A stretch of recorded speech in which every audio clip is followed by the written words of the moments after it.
Good afternoon, and welcome to the multi-stakeholder consultation for the nationally determined contribution sectoral targets.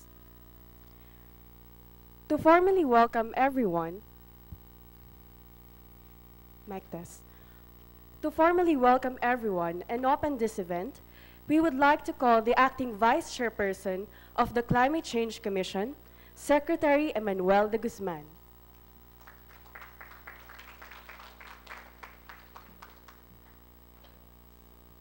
Senator Lauren Legarda, fellow workers in government, and guests, it is with great pleasure that I welcome you to this multi-stakeholder forum on the country's nationally determined contribution, which we convene today, almost 3 months after the Paris Agreement officially entered into force for the Philippines.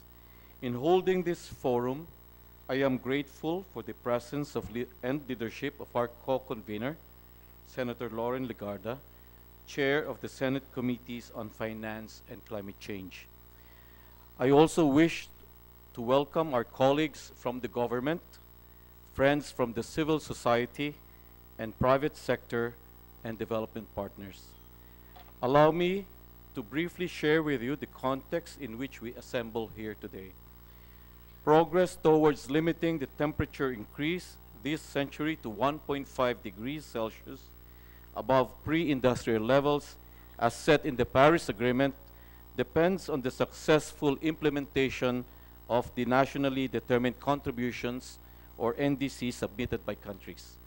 The NDC, which outlines both mitigation actions and adaptation priorities, presents an opportunity for the country to optimize the co-benefits of mitigation efforts for a low-carbon, climate-resilient economy and sustainable development.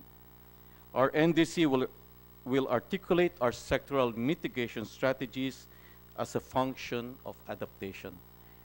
In October 2015, the Philippines communicated that it intends to undertake greenhouse gas emission reductions of about 70% by 2030 relative to its business as usual scenario for the period 2000 to 2030. The reduction will come from energy, transport, waste, forestry, and industry sectors, and is conditioned on the extent of financial resources, including technology development and transfer and capacity building that will be made available to the Philippines. Since the submission of the INDC, the Climate Change Commission, with the help of various development partners, has been leading efforts to first revisit the parameters and the basic assumptions of the INDC, and second, recalculate our targets based on updated adaptation and mitigation options of sectors. Today, the Commission and the Senate Committee on Climate Change, through the leadership and cooperation of sectoral agencies, hopes to build momentum towards setting new overall and sector-specific emission reduction targets for the NDC and redefine the strategies for achieving them. Let me announce the work at hand and our milestones ahead. We hope that by November this year, we will have finalized the long list of mitigation and adaptation actions by sector. By the first quarter of 2018, we will have come up with a list of priority actions. In the second to third quarter of 2018, we will have developed sectoral transition plans attuned to green jobs and just transition towards a green economy. And hopefully by the fourth quarter of 2018, we will have had a final NDC ready for submission to UNFCCC. On a final note, I wish to emphasize the immense grant-based financial support and private investments that the country stands to gain in implementing its NDC. Our collective resolve to pursue a low-carbon, climate-resilient development pathway will open doors and mobilize finance at scales that can deliver impact on resilience, poverty reduction, and sustainable development. Today, as we meet, mindful of the challenges to transform our society towards a green economy, we do hope that this forum further strengthens our collective resolve to heed these challenges and to seize the opportunities before us. Thank you and good afternoon.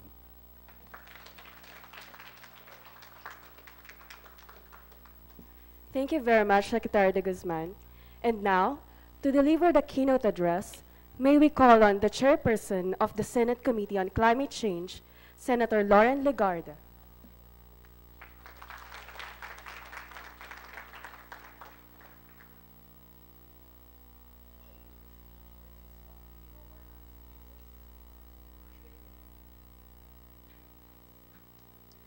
Thank you very much. I'd like to get to know each table first before I speak.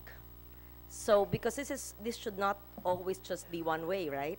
Although this table I know everyone, may I just know who are from the forestry and waste sector? That means DNR. Are they represented here? Yes, Albert. And forestry and waste, solid waste, from Solid Waste Commission. Who represent the energy sector? Ah, good. From DOE. Or private sector? PNOC Renewables, but no one from DOE. I think they're preparing for an ASEAN meet, yes, but it would have been helpful.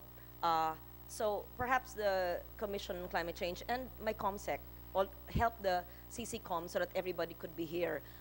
So forestry, waste, why is agriculture not included in our NDCs? Yeah, Director Ilaga. But you will be part of the NDC, correct? No, actually, I know the answer. I'm just trying to tease you. I know why agriculture is not part of the INDC. Joy knows that. But you will be part of the NDC, correct? Mitigation and adaptation. Yes, adaptation targets. That's very important, yes? So forestry, waste, energy, transport. Where is the transport sector from the OTR? Of course, you should be here. Ba't nyo tinitigil ang Uber at saka ang Grab? Okay, I just want to make you laugh first, right? The other sectors, are they complete? So, industry. Industry, DTI should be here? DTI?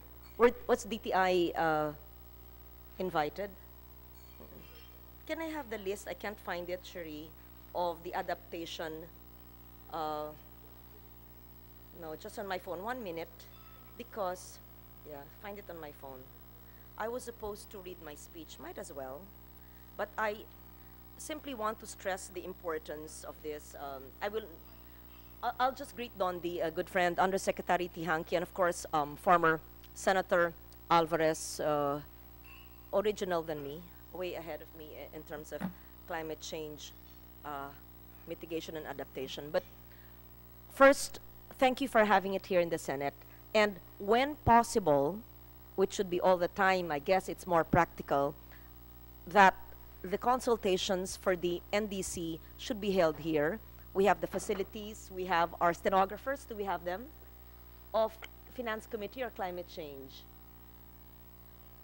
The Committee B, okay. So that all the discussions are documented, and it would perhaps be more practical for agencies to come here rather than you rent in a hotel or go to the Climate Change Commission, which is merely squatting in the bulwagan of a DNR, which a DNR is already taking over. So if it's more comfortable and practical for everyone, so that it's my office just here, I can drop in anytime, although please don't expect me to be here in the whole NDC, but I would like to hear from everyone. Second, let's just make sure that all our communications are also delivered on soft copy so that the committee, I'm just doing the admin details, has a copy of it all. And we would appreciate it being sent. If you have a hard copy, good, but soft copy would be better. And then it would also be good that the lower house Climate Change Committee be furnished with a soft copy as well, so that all agencies of government are furnished that. So let me just begin this long speech. You know, we should stop talking and just do it, but I'll read it, sayang. let me begin with this question. Do our children and our grandchildren deserve the earth we are leaving behind for them? This is, of course, a philosophical question. And all of us in this room, it is our duty to make sure that what we leave behind would be better than what we actually had during our lifetime. So I've asked this question many times in the past, but I ask it again today because all our efforts to limit global warming to 1.5 degrees Celsius would ultimately affect our children and our grandchildren. The debate of 1.5 or well below 2 degrees is no longer a debate because we already know the adverse impact already happening now as we had already breached the 1 degrees Celsius. And I don't have to convince the experts who are here today.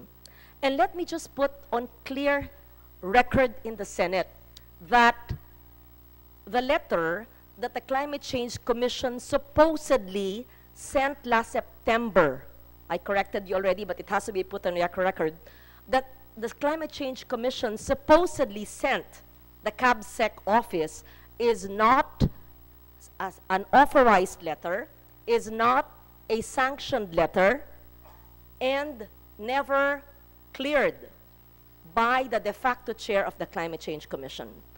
I've already chided Commissioner Vernice about that, but it has to be said on record. Why? It's all online. It might be mistaken as a Climate Change Commission communications. It is not. You admitted to me it was your personal communication to the CABSEC. What did it contain? Just read it in the internet. I have to say it now so that we are not misled, because that was before the ratification of the Paris Agreement. And the letter said that there was no urgent need for ratification. So the letter was undermining the work of the whole Philippine government and all the agencies of government. Our young commissioner did not clear with a de facto chair. So I just have to say it because let not one person in this room do it again. Let us not undermine and betray the work that we are doing. I'm working so hard for climate justice, for climate mitigation and adaptation. So let us not undercut each other's efforts. So that letter, as far as I'm concerned, and the Climate Change Commission does not exist and should not be taken as a factual communication by the DA, by the DOE, by the UPLB, by UP, etc., etc. Para lang maliwanag, kasi Climate Change Commission ang logo. Second, it says, what did you say? That the 1.5 is not achievable. That is totally incorrect. Let the science prove it. But what's important is that in the communication of President Duterte, hand-carried by Deputy Executive Secretary Maynard, to me, we had committed to 1.5 degrees Celsius. So why am I saying this, including you? Because we are committed to that. Now, if you do not agree, you can debate it among yourselves, and that's fine, that's democracy.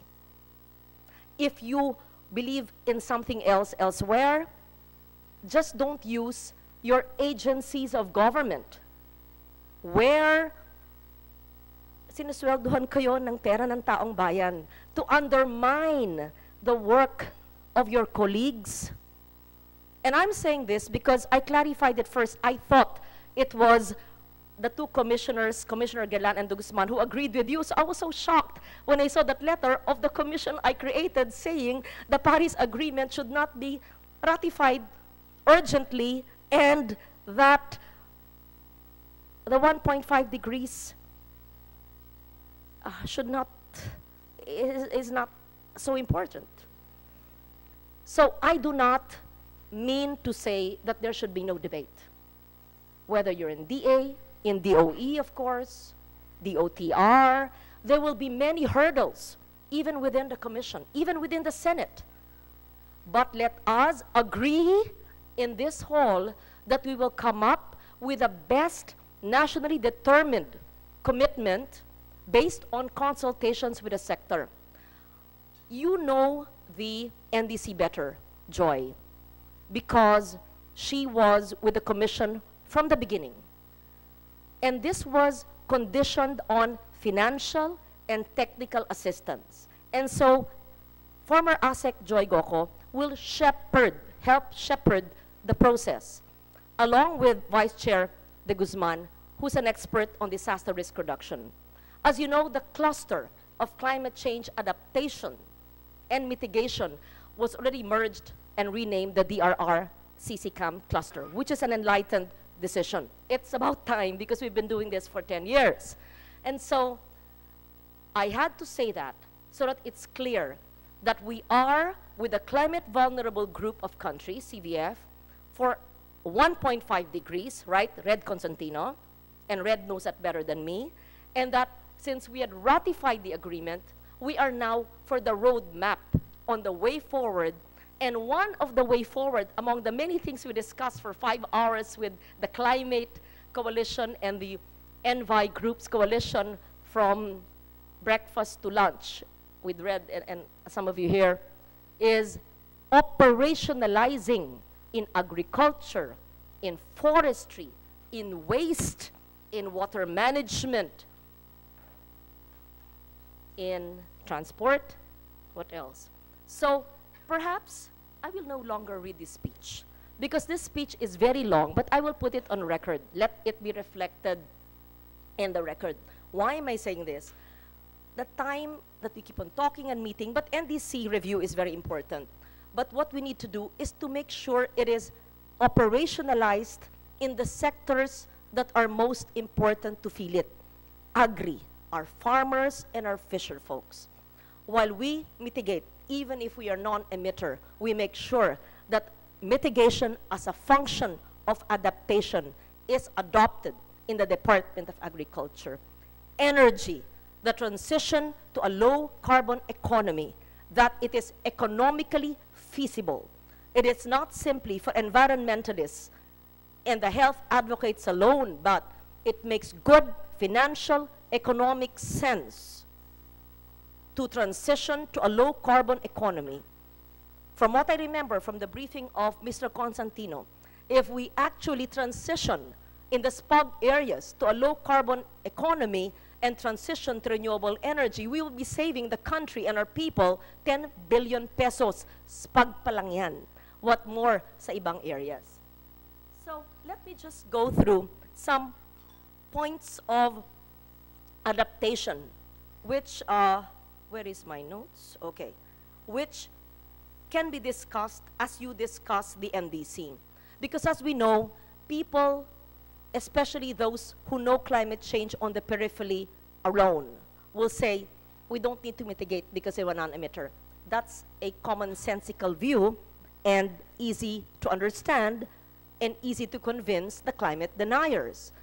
But let's always stress the importance of mitigation as a function of adaptation and the need for adaptation, because that's where we can get climate funding, apart of course from the transition to low carbon economy. We can get a lot of funding there as well from various sources. And these were simple adaptation learnings I did from the conference recently held with various adaptation experts. What was the name of the conference you had in CCCOM? The NEP. The NEP, yes, yes. I just want to put it on record, multi-hazard early warning systems. I don't have to explain this. To the last mile. That's the term that makes a lot of difference, to the last mile. Ibig sabihin, talagang pinakadulo ng bundok, pinaka-liblib na lugar, kailangan masama ang pinaka-vulnerable na populations. Second, capacity building of national experts. The likes of Rosa Perez. Rosa really should be climate change commissioner. Yan ang mga dapat nandyan eh. From the beginning, she was the one I handpicked. Ayaw lang niya eh. Because let's use the science in the mind of Rosa so that, can you please guide also the NDC review? So everything should be science-based. Remember this morning when we talked about hydropower, and you said yes, it's important to shift to RE, even use hydropower, but remember, this is part of a whole ecosystem, and we should see the importance of our watersheds and reforestation in our watershed areas, and to protect our protected areas. So really, when we talk about shift to renewable, which includes hydro, it's really protecting a whole ecosystem, which includes our watershed and protected areas. Then, the others are very simple adaptation measures. Rainwater harvesters, ang nagpapatupad nito, DA, DILG, what other agencies? Seedling banks, that DNR under the NGP. Mangroves, again, that's both DA and DNR. Indigenous knowledge, both NCIP and DNR can also do this. Rooftop gardens, that's so simple. The private sector can do this. Roadside ditches, that's the DPWH that should be doing this. Seawall construction, where mangroves are not available, or more seawall construction is more feasible, that's DPWH, DA to a certain extent.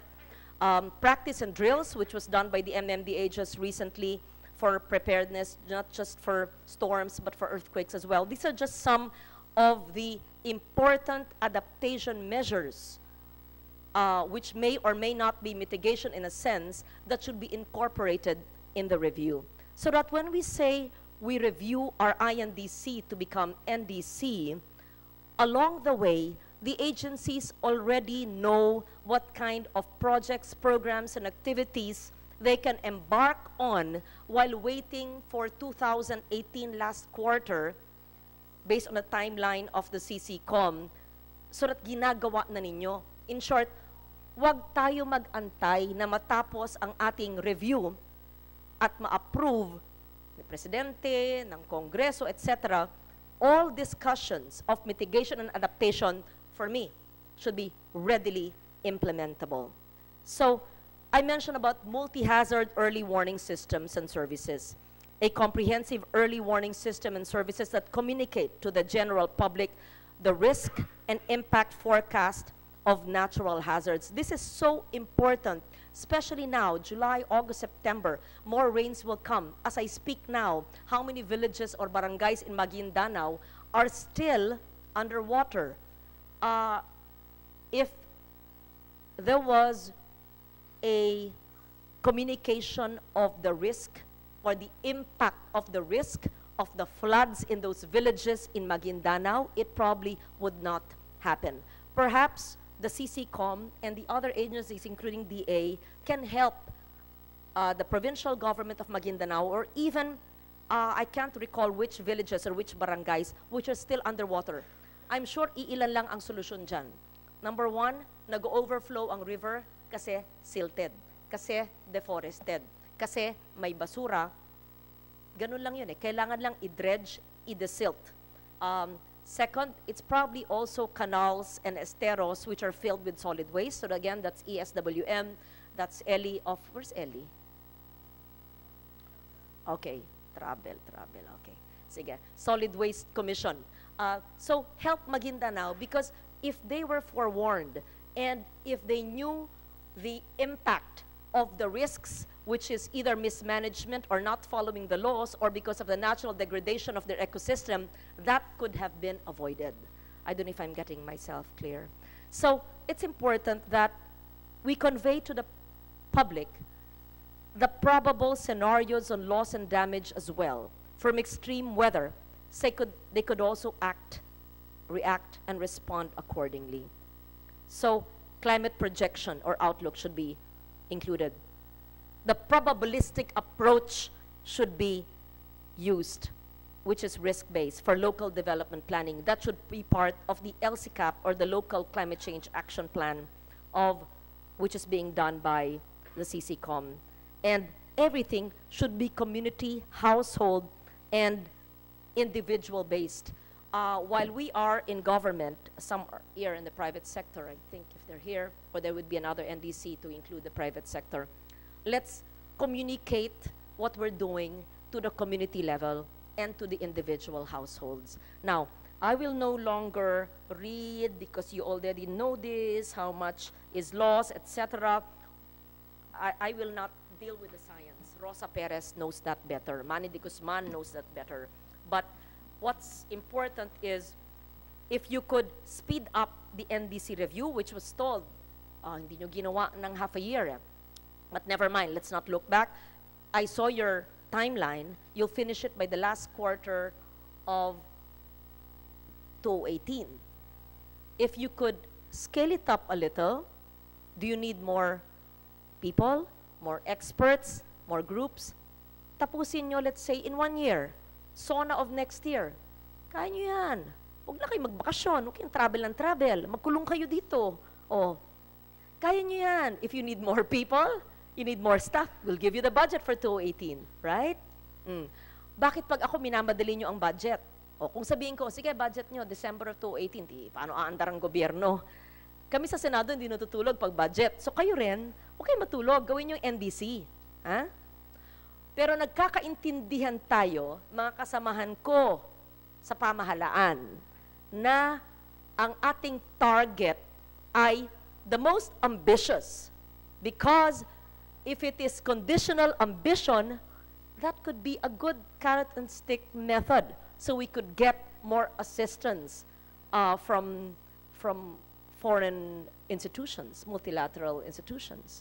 I don't know if you agree. At the end of the day, I can be deemed wrong. And I would like to hear from you. I'd like to be told I'm wrong.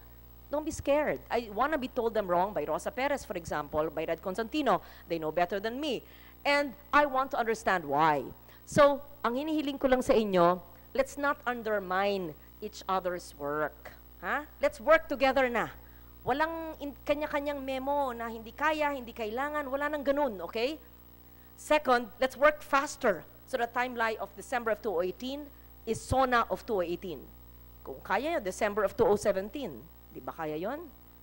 Kasi you lost already 7 months because you didn't do it for some reason. Okay? Naging sermon na naman.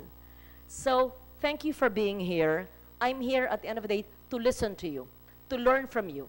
And what's important is, as I said, in the course of your INDC review, that all mitigation and adaptation measures are readily implementable. I'll be so happy to help you. Find the funding, find the people, concretize this into actual programs. I will be so happy if every agency represented here, when you present your budget, it will be full of mitigation and adaptation as part of the review. Kasi ayokong review lang, papel lang yan eh. Tayo-tayo lang kakaintindihan. Pero kung ang DA sa resilient communities ni Director Ilaga nandyan, matutuwa ako to fund it. Let's say, DNR sa NGP nyo, prove to me that your NGP is a huge part of mitigation and adaptation. Pa-review nyo NGP nyo kay Rosa Perez. Check natin kung pasado kayo. Kasi maliban sa poverty reduction measure yan. So, I would like to thank you. I apologize if sometimes I come on strong. Ganyan lang talaga ako. Pagtsagaan niyo ako. I forgot we're on Facebook Live. Yeah. So, I said many things again. So, okay. No. It's just like when I talk to you, it's like I talk to my family, my friends, my community, my staff. Nagkakaintindihan tayo, right? Now, prove me wrong. I like to be proven wrong. No, but maybe not. I'd like to see our budget of every agency full of adaptation and mitigation. So, CCCOM, share everything that you've learned from the NAP with all the agencies para hindi lang palagi tayo nagkakaintindihan. Gusto ko makita yan embedded sa DNR, sa DA, sa DOTR. In fact, hihiling ko sa budget submission ng NEP ng bawat ahensya. Ayun, nagka-idea. Additional homework nyo. Apart from the DBCC and the presentation of budget of each agency, you will include at the tail end all adaptation measures and projects, or all projects that will be considered adaptation. Maski malayo. Gusto ko nga magulat eh. Ay, hindi ko alam, adaptation pala yan. Like, I want to see rainwater harvesters. That's since 1989, may batas. I'd like to see gulayan sa paaralan since panahon ni Secretary Luistro, pinag-uusapan na namin yan. Vertical gardens, matagal na yan. I'd like to see something different. So, let this be communicated, but Finance Committee and Climate Change Committee will write all cabinet members. When they present their budget to the Senate, it will not be budget as usual. After DBCC, each agency will have their mitigation and adaptation projects, activities, and programs, including knowledge and capacity building and IEC for all employees of government. Because I think all the warm bodies of government should be climate warriors to a certain extent. Okay. So thank you very much. I would like to listen now to the agencies. Like, I'd like to listen to Alice's resilient communities in the cluster.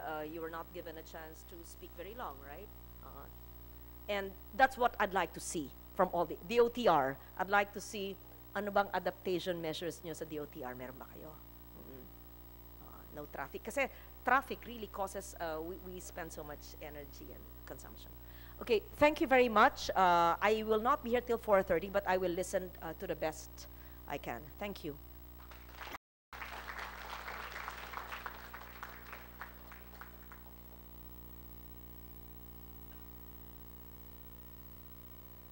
Thank you very much, Senator Legarda. To give us an overview of the NDC process and potential targets, may we call on Dr. Flor de Liza Andres from the CCC-UNDP project.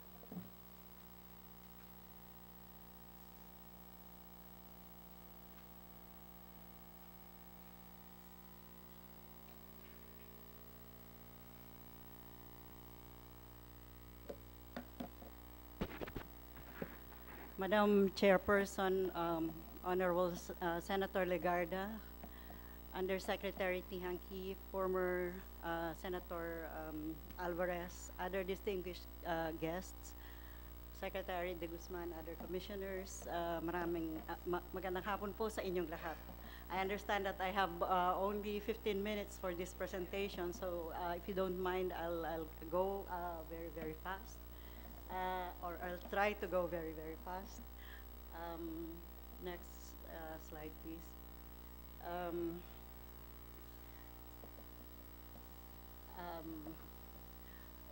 Just to have a common understanding, when we talk about the NDC, you'll probably agree with me, or I hope you will appreciate that we're basically talking of 5 elements here: governance, mitigation, adaptation,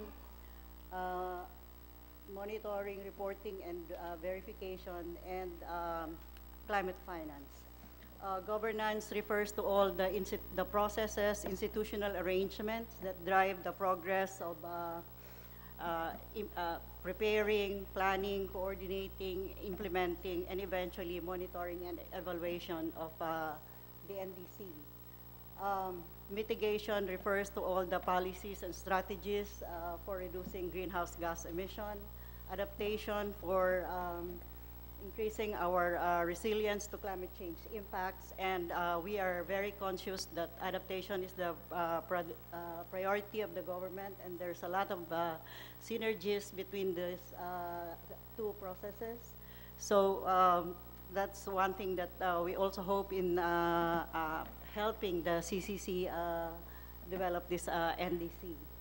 And monitoring, reporting, and verification refers to the establishment of a system to track the progress of implementation of the NDC. This is in line with the transparency framework under the Paris Agreement, which is aimed at building trust and confidence among the parties, but more so, in order, I believe, in order to build confidence among those who will implement the NDC and implement and approve the NDC. To build confidence that whatever we are committing, whatever targets that we are putting forward can be achieved. And then finally, the finance. As you know, under the Paris Agreement, there is a requirement for developed countries to provide financing to developing countries, and we can only we have to aim to maximize the benefit from this climate finance, but we can only do that if we have a well laid out financing plan for our NDC. Okay, so next slide. So in this next slide, I try to outline the process for developing the Philippine NDC. So we have this essentially 3 steps: revisiting what we already have, building on the INDC that has been submitted in October 2015. And then reconstructing the NDC that we will submit, and hopefully report that according to the targeted deadline.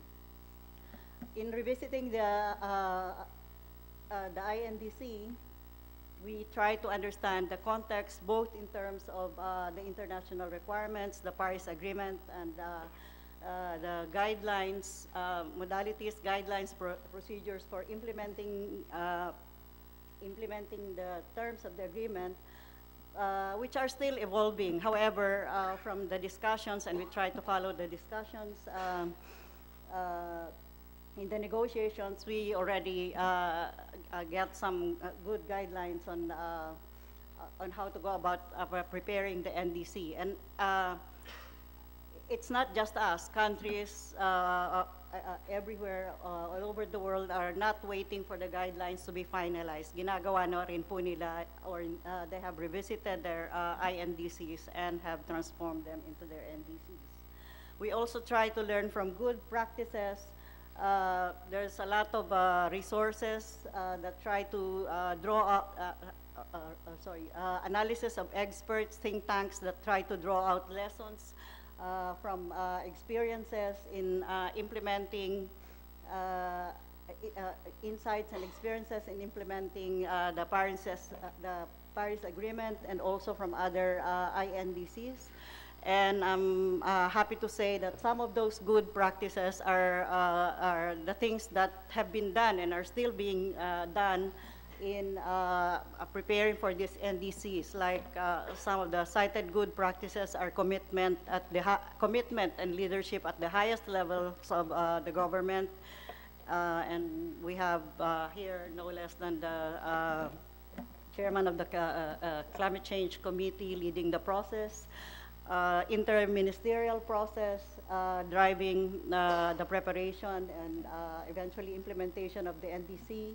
And we also have one of the good practices, the embeddedness or alignment of the NDC with the national policies and strategies. That's why part of this revisiting is also understanding our policies and laws, and as well as policy and planning frameworks that are already in place. So we are not reinventing the wheel here.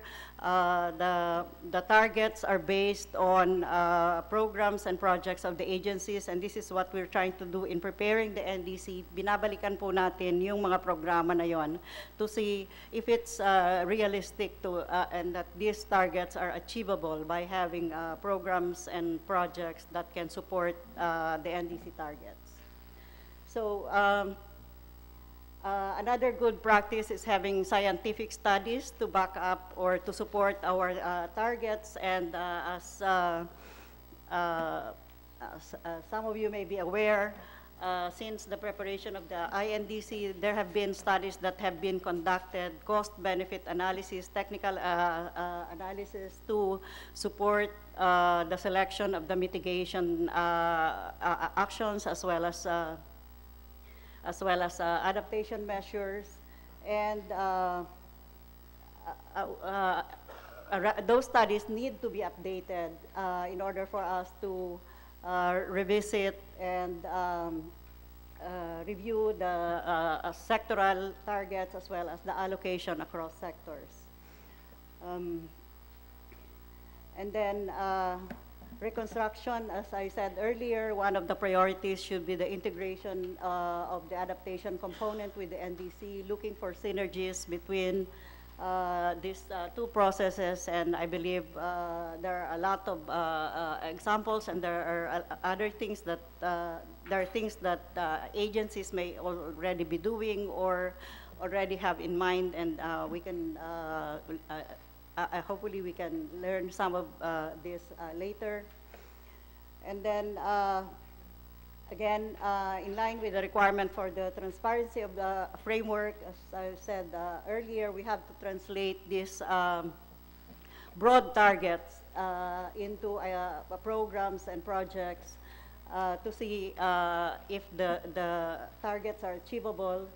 We have to analyze the barriers and intervention and the necessary intervention by barriers, in particular those that will enable us to have a proper environment to attract investments in mitigation and adaptation activities, and the development of the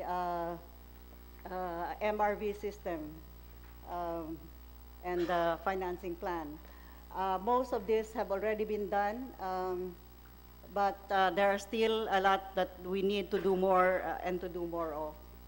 And finally, as indicated in the Paris Agreement, we have to submit the NDC before 2020, by 2020, an updated NDC by 2020, but as we have indicated in the submission of our instrument of ratification to the UNFCCC, the target is to submit that before 2020.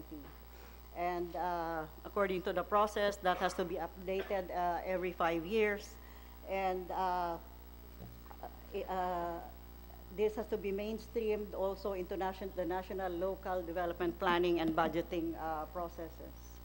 All of these activities are underpinned by a strong, or should be underpinned by a strong governance system that will drive the preparation, implementation, and coordination of the implementation of the NDC, and that includes sustained stakeholder engagement, as we have already been doing in preparing for this NDC.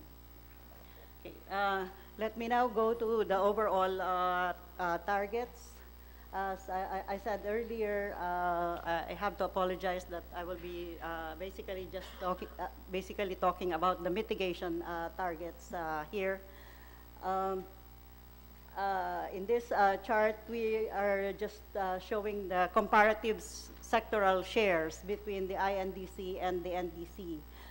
The INDC is based on what was submitted in October 2015, whereas in these red bars are the targets in terms of sectoral allocation for the NDC. It's based on a study commissioned by the CCC with the help of the USAID. And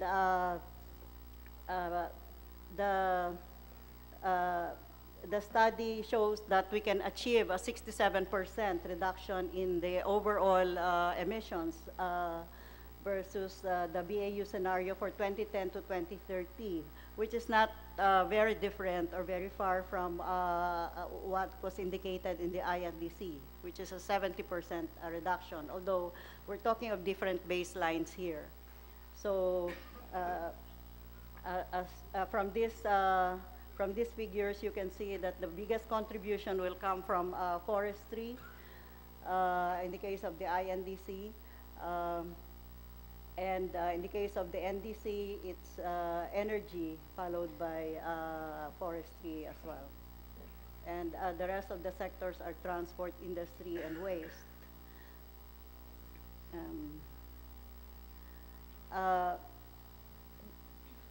Sorry. So in this chart, as some of you who are familiar with the INDC know, we have divided the mitigation options into priority or short-listed options and a long list of options. And if we consider only the priority options, we will achieve a 40% reduction according to the INDC. And this other study also simulated the 40% reduction, and the result is a bigger contribution from forestry,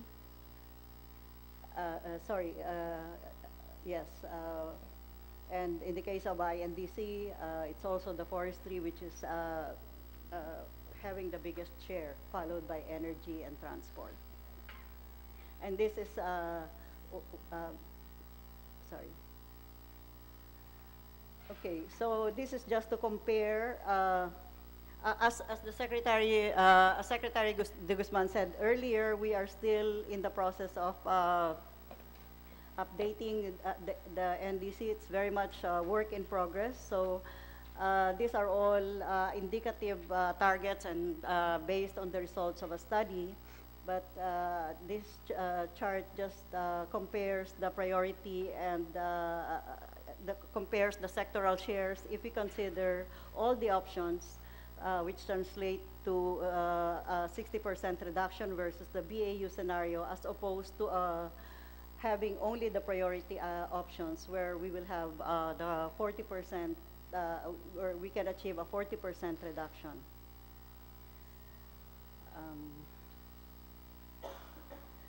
So in terms of the mitigation options under each of the different sectors, we have about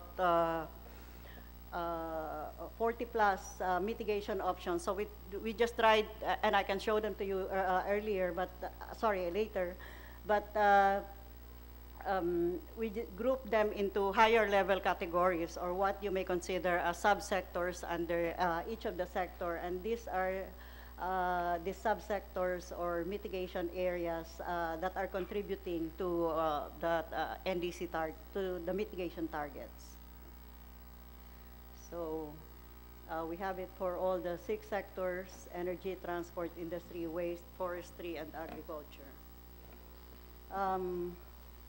In terms of the mitigation potential from each of these different areas, I have to clarify that for agriculture, this is based on 2010 to 2050, because as I said earlier, the study that serve as the basis for these targets that I was showing you earlier did not consider agriculture. So all of this, the rest of the mitigation areas are for 2010 to 2030. And if we exclude agriculture, the cumulative mitigation potential, or what the total emission reduction that can be achieved, is around 148 million tons CO2 equivalent. And that represents about 67% reduction against the BAU scenario of about 220 million tons CO2 equivalent by 2030.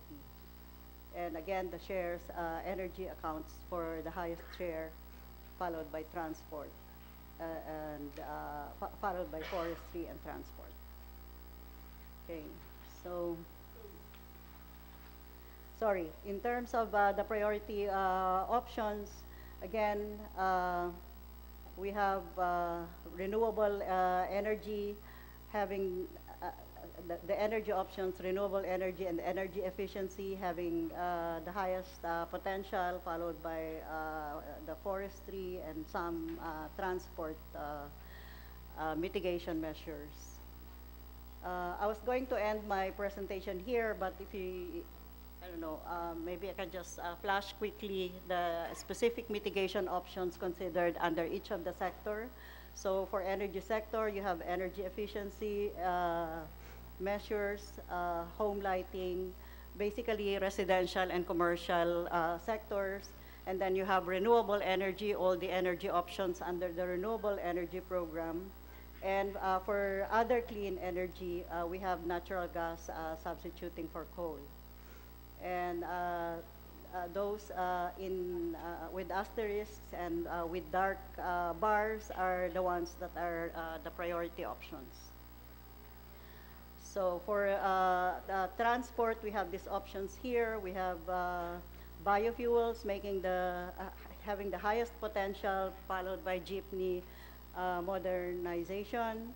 And then we have shifting to higher vehicle standards, but these are not the priority options according to this simulation. But again, all of these are being revisited. So we will hear from the agencies later what are their actual priorities. This is for industry. Basically, as I noted earlier, it's energy efficiency or fuel switching, especially for energy-intensive industries. And apart from that, we have shift to natural refrigerants, which will also reduce HFC emission, as well as replacement of chillers, which is also an energy efficiency and HFC reducing measure. For the waste sector, we have basically waste to energy projects, methane recovery from sanitary landfills. We have municipal solid waste digestion, methane flaring, composting, and then we have reduction of GHG from wastewater, which is in the long list of options. Yeah. So I just have last two slides. Here we have the forestry, the priority options are forest restoration and forest protection, and we will hear from FMB later the specific programs under this, and the biochar technology, which is still in the R&D stage. And finally, we have for agriculture, alternate wetting and drying, organic fertilizers, crop diversification, and biodigesters. So that ends my presentation. Thank you very much for your attention.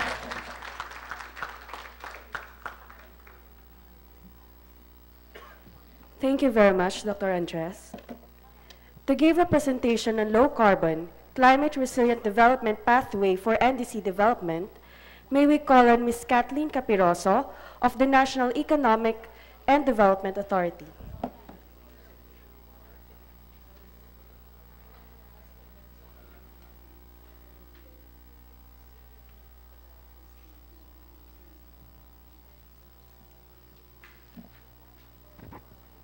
Honorable Senator Legarda,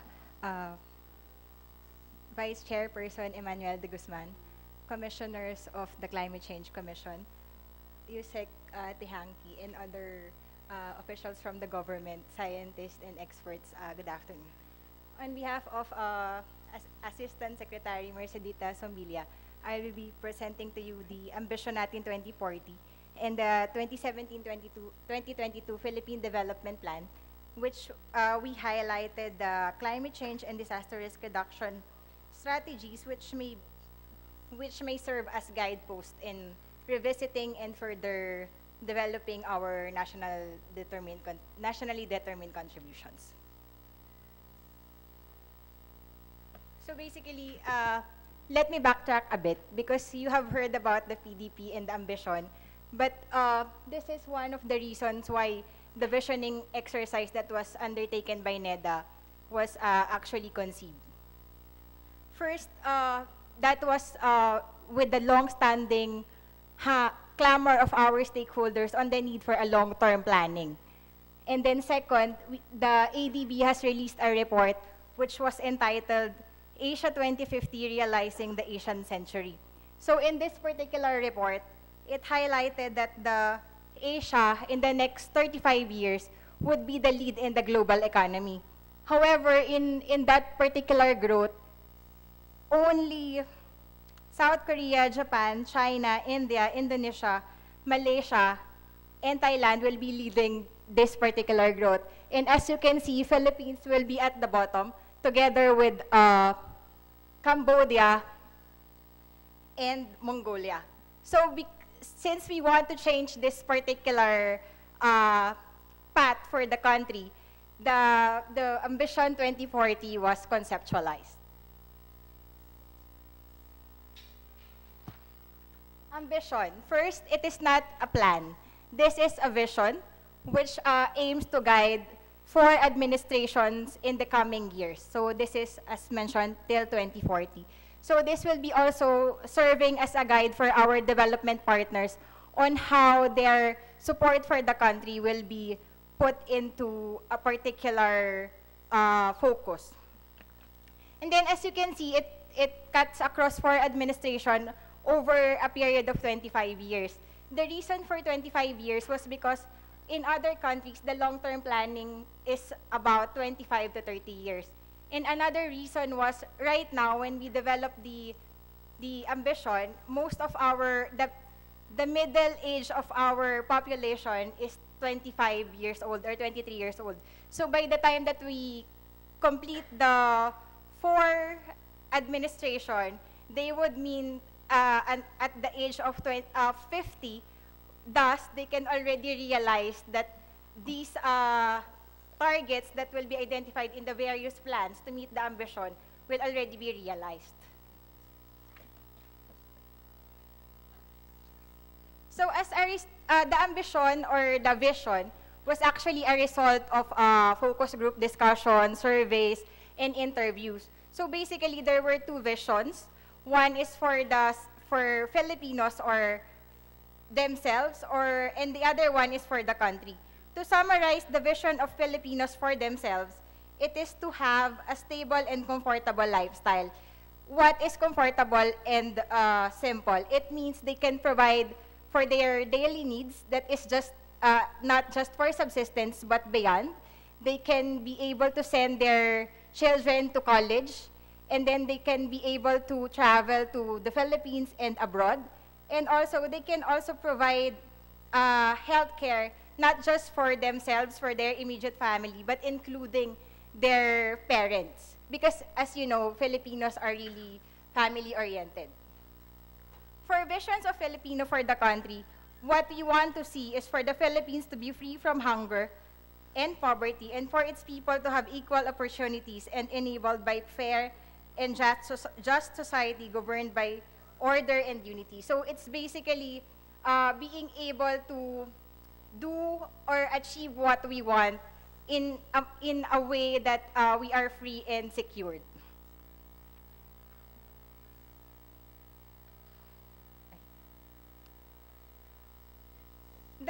The succeeding 2 slides will be very useful in revisiting our nationally determined contributions, because as I've mentioned, the ambition was able to provide vision for the countries and self. And then, these 2 slides, particularly the gross national income, this will guide us that by 2040, the gross national income that we want to achieve is actually $11,000 US, because currently what our GNI is just 3,500.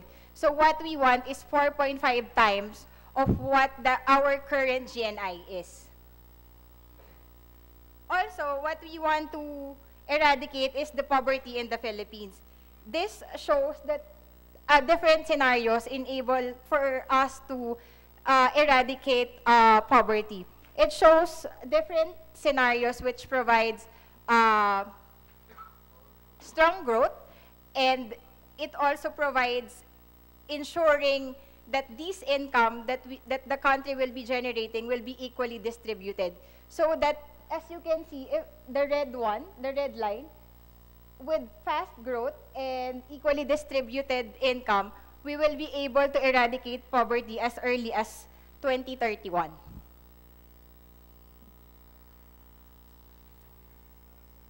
So to be able to put those vision into action, as I've mentioned, what we have is a vision. So in terms of implementing it, it would be translated into 4 different Philippine development plans of various administrations.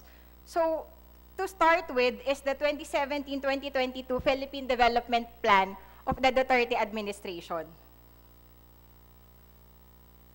So for the overall strategic framework of this Philippine Development Plan for the next 25 years, basically we have 3 outcomes or 3 pillars to support the matatag, maginhawa at panatag na buhay.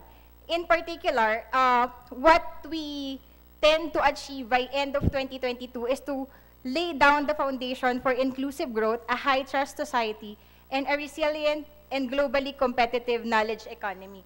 So basically, this PDP of the current administration will be setting the tone in order for us to move toward our 2040 targets.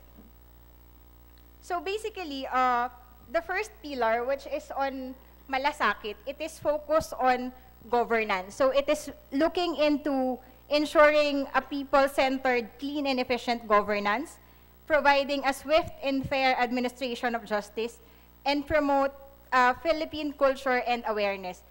Actually, the Philippine culture and awareness is really a significant change in this particular Philippine Development Plan, because in previous PDPs, this was actually embedded but not outright highlighted. So for the second pillar, which is pagbabago or reducing equality, it intends to provide or expand opportunities for those sectors and group in the economy that are actually lagging behind.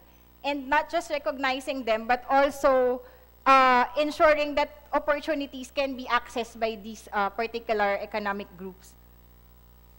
And then for the third pillar, which is on patuloy na pag-unlad, what we are envisioning is to further improve knowledge and innovation of our people, because it is our human development that can also help achieve our country's targets. So underpinning this pagbabago and patuloy na pag-unlad, we need sound macroeconomic policy, fiscal policies, and other trade and trade policies. So, as you can see, those that are in red, in order to support and achieve those three particular outcomes, we recognize the foundations that are really relevant, because without them, those targets or assumptions that we have identified will be eroded.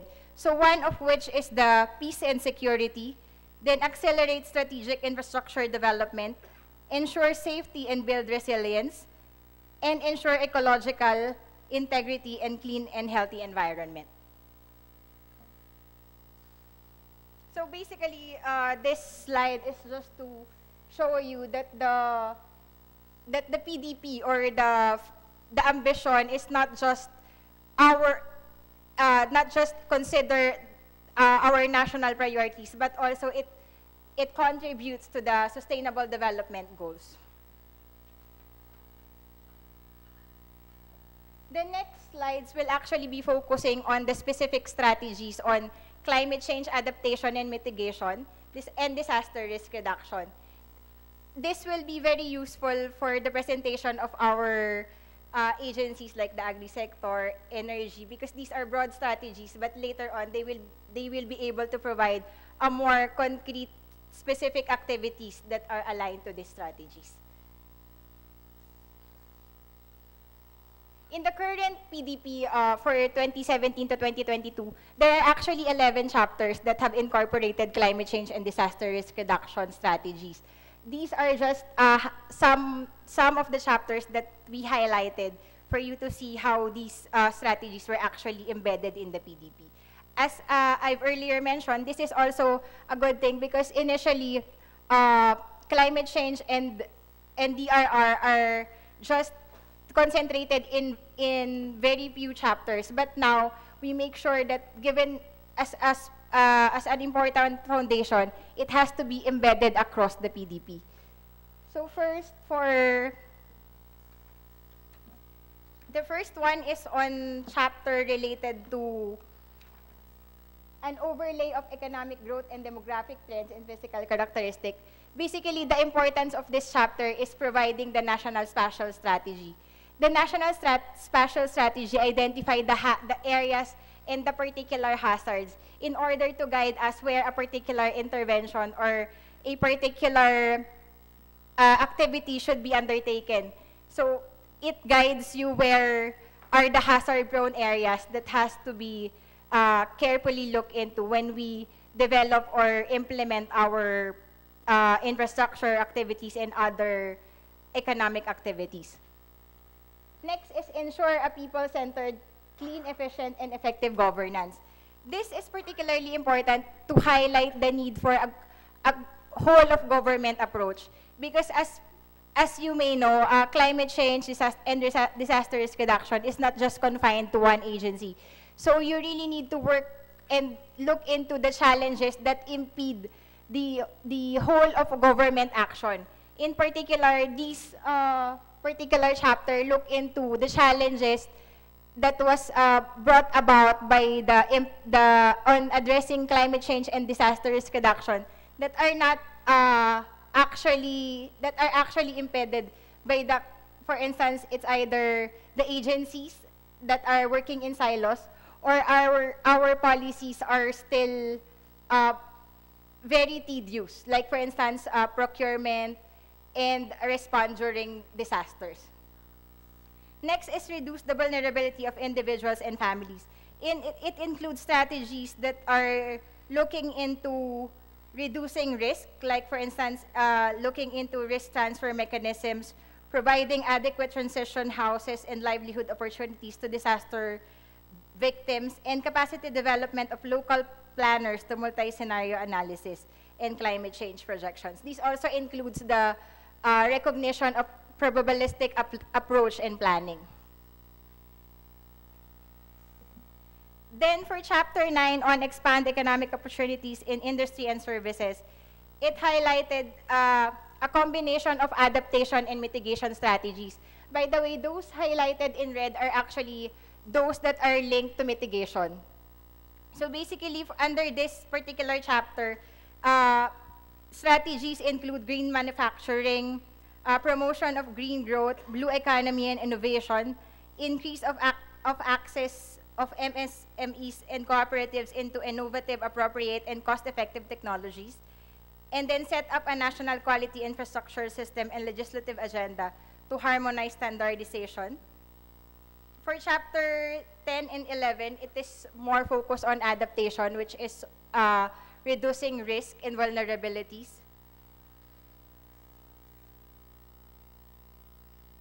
For Chapter 12, and this is also more inclined to adaptation.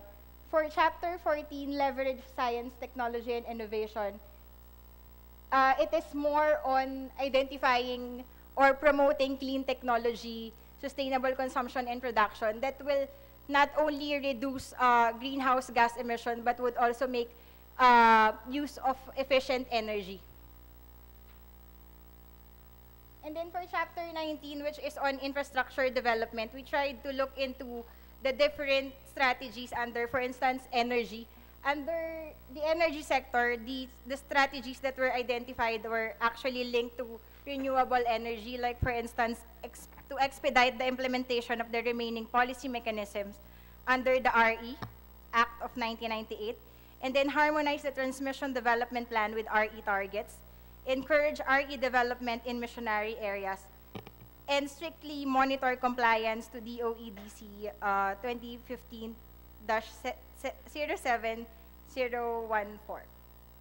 And then there is a need to continue the implementation of energy efficiency and conservation. This is, of course, to make, not just to lessen emissions, but also to make our production more efficient with regard to use of energy. Then for transport, I have to transfer the strict implementation of building code because it has to be in the other slide. But for transport, it is more on promoting sustainable urban transport systems and then improving the DPWH designs in terms of incorporating more climate resilient infrastructure. Then lastly, on social, it is more on implementing housing facilities that are not into hazard-prone areas and are receptive to climate change impacts. Of course, for Chapter 20, this is more focused on environment and natural resources. You all are aware of the importance of E&R. So basically, for adaptation, mitigation, and disaster, environment and natural resources play a greater role in this. So for the next two slides, these are just some of the legislations that we can consider in order to facilitate the implementation of nationally determined contributions.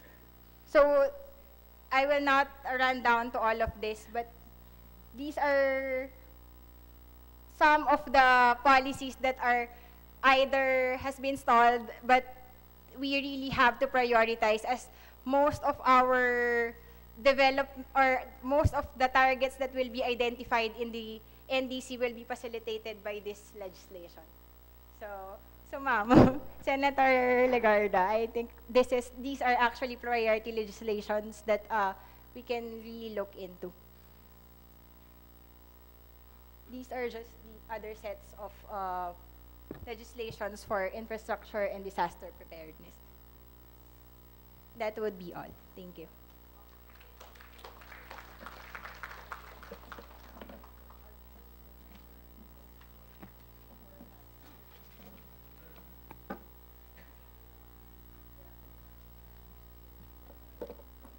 Thank you, Ms. Capiroso. Before proceeding to the presentation of potential targets per sector, may we request our speakers, Senator Legarda, Secretary de Guzman, Dr. Andres, and Ms. Capiroso, to be seated on stage for the open forum. As you open the floor for questions and comments, please state your name and your organization. Thank you.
Are there any questions from the audience?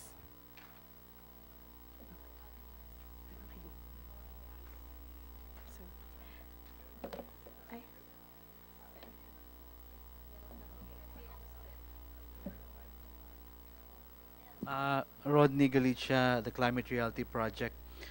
In the formulation of the PDP since last year, was the NDC targets integrated in the formulation and even in the crafting, or even considered?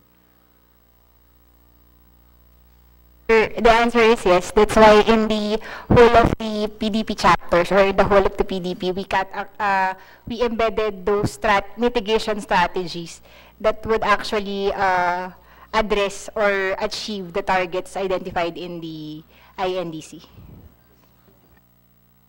Just last follow-up. Are there any metrics on that?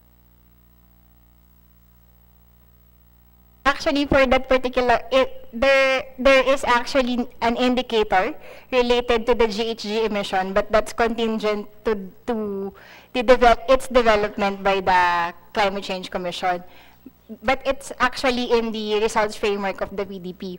But when it comes to specific strategies, like for instance, looking into how the different specific activities under the different sectors would be implemented, there is a particular monitoring tool, but it is embedded in the different chapters.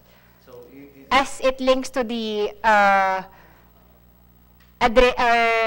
in achieving the outcome indicator, because as you would know po, in the PDP, it is measuring the outcome indicator, not the output indicator. So we will link the outputs of the different agencies towards attributing it to how the outcome identified in the PDP will be achieved. So in closing, we will be expecting some PPAs and some amendments, especially for the regional development plans.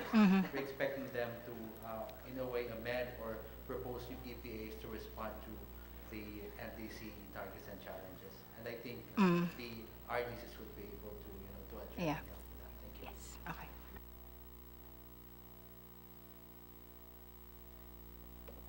Are there any questions from the audience?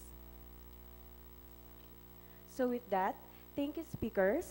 You may now return to your seats.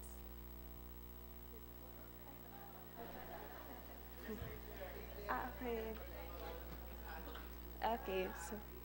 ah. Okay. So at this juncture, may we call on Dr. Alicia Ilaga to present the potential targets for the agriculture sector.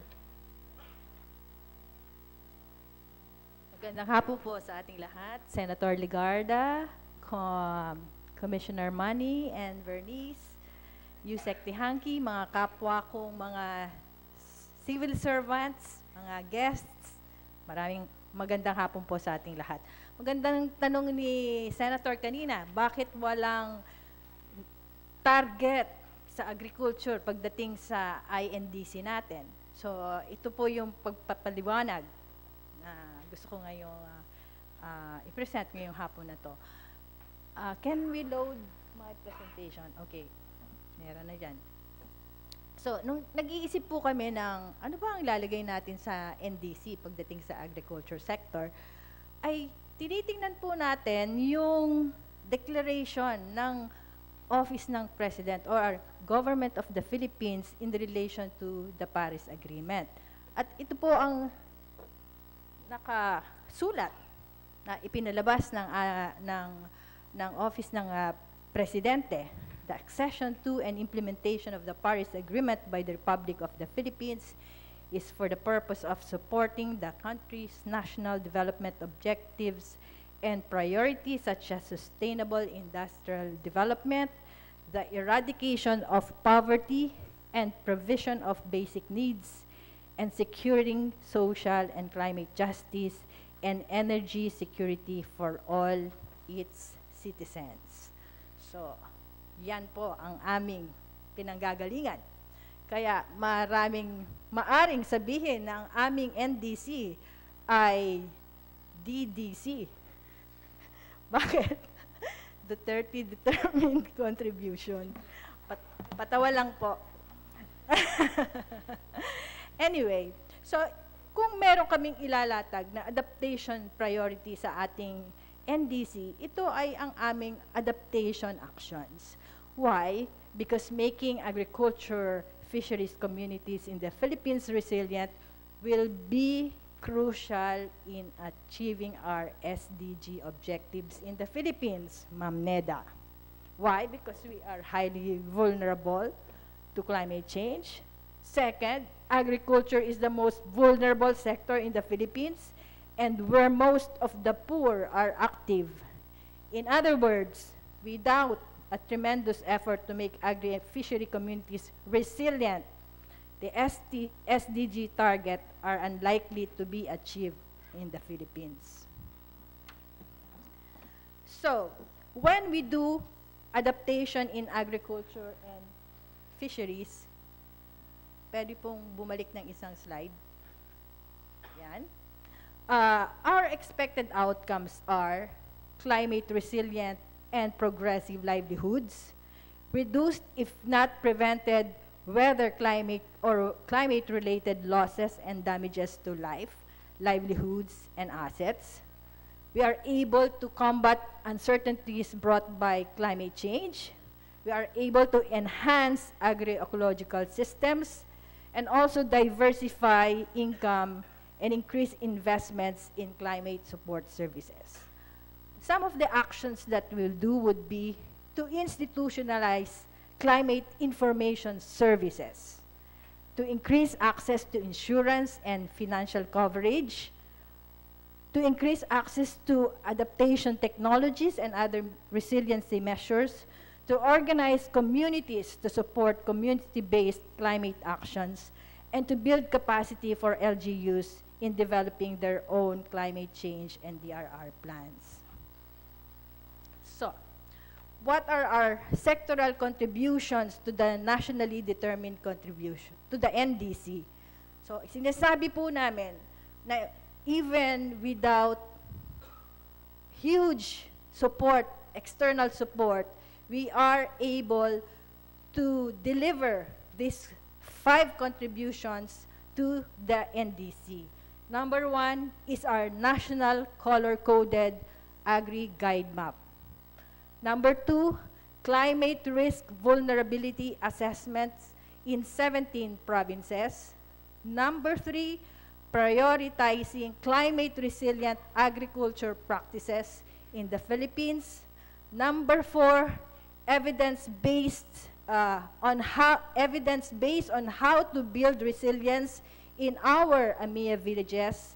And number 5, our climate investment program for agriculture and fisheries.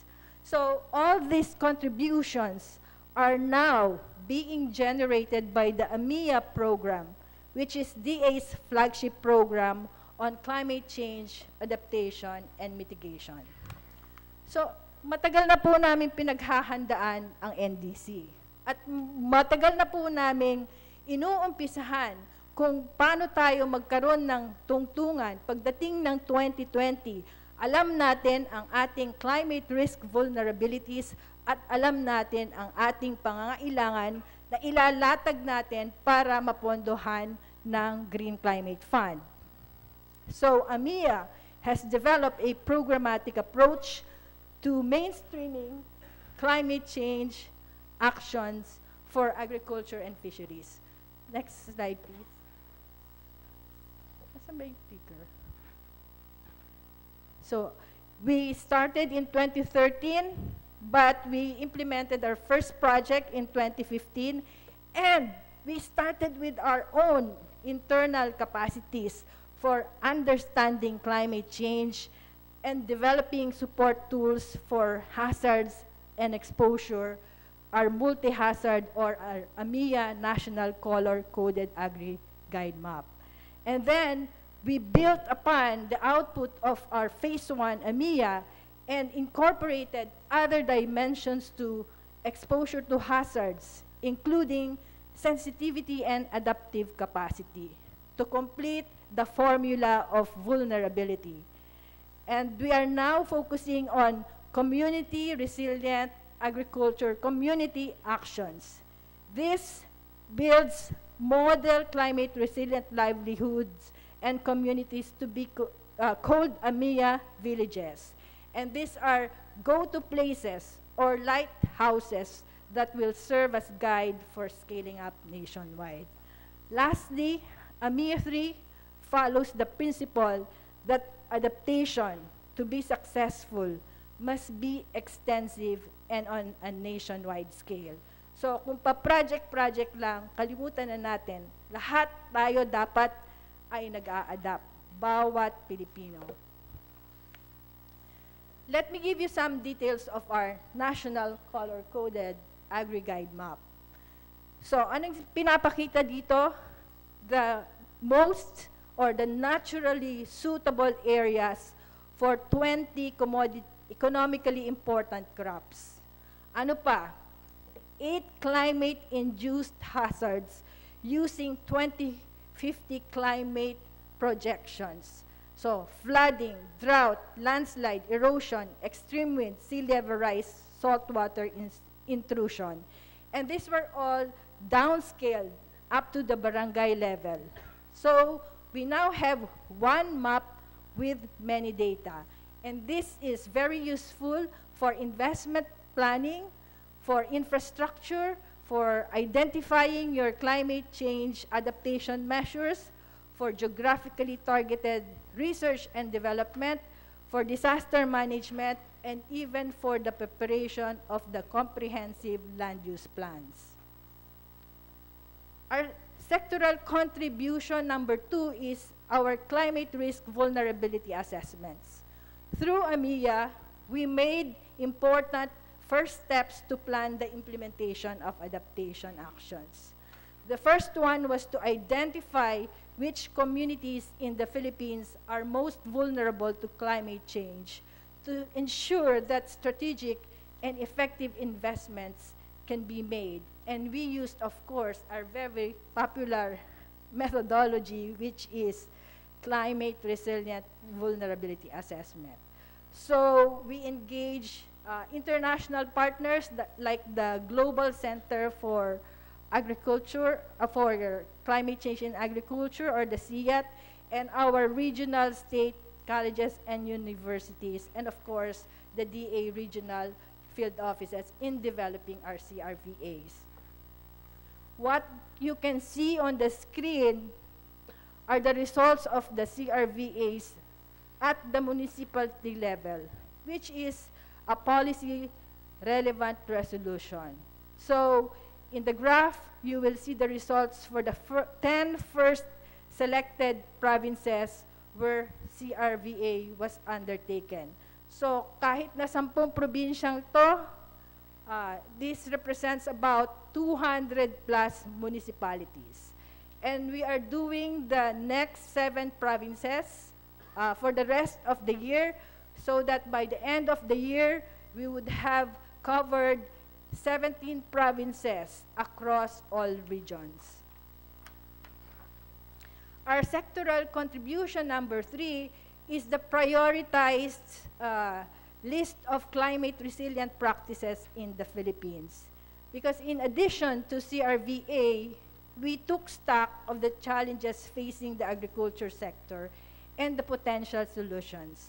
And as part of this exercise, we used the impact model, which links economic, water, and crop modeling, and this allowed us to project impacts of climate change not only on trade, but on harvested areas and yields, using the crop suitability and responses to world prices. So, following the in-depth analysis of challenges in the agriculture sector in the Philippines, we started prioritizing practices for each key production system that are most promising in adapting to climate change, enhancing resilience, and reducing or removing emissions whenever possible. On the graph, you will see the preliminary portfolio of practices and their level of climate smartness as assessed through expert consultations. So, these are examples of scalable practices which were evaluated on 6 indicators, including their impacts to yields, income, climate risk, energy use, water use, soil, carbon, and nutrient smartness.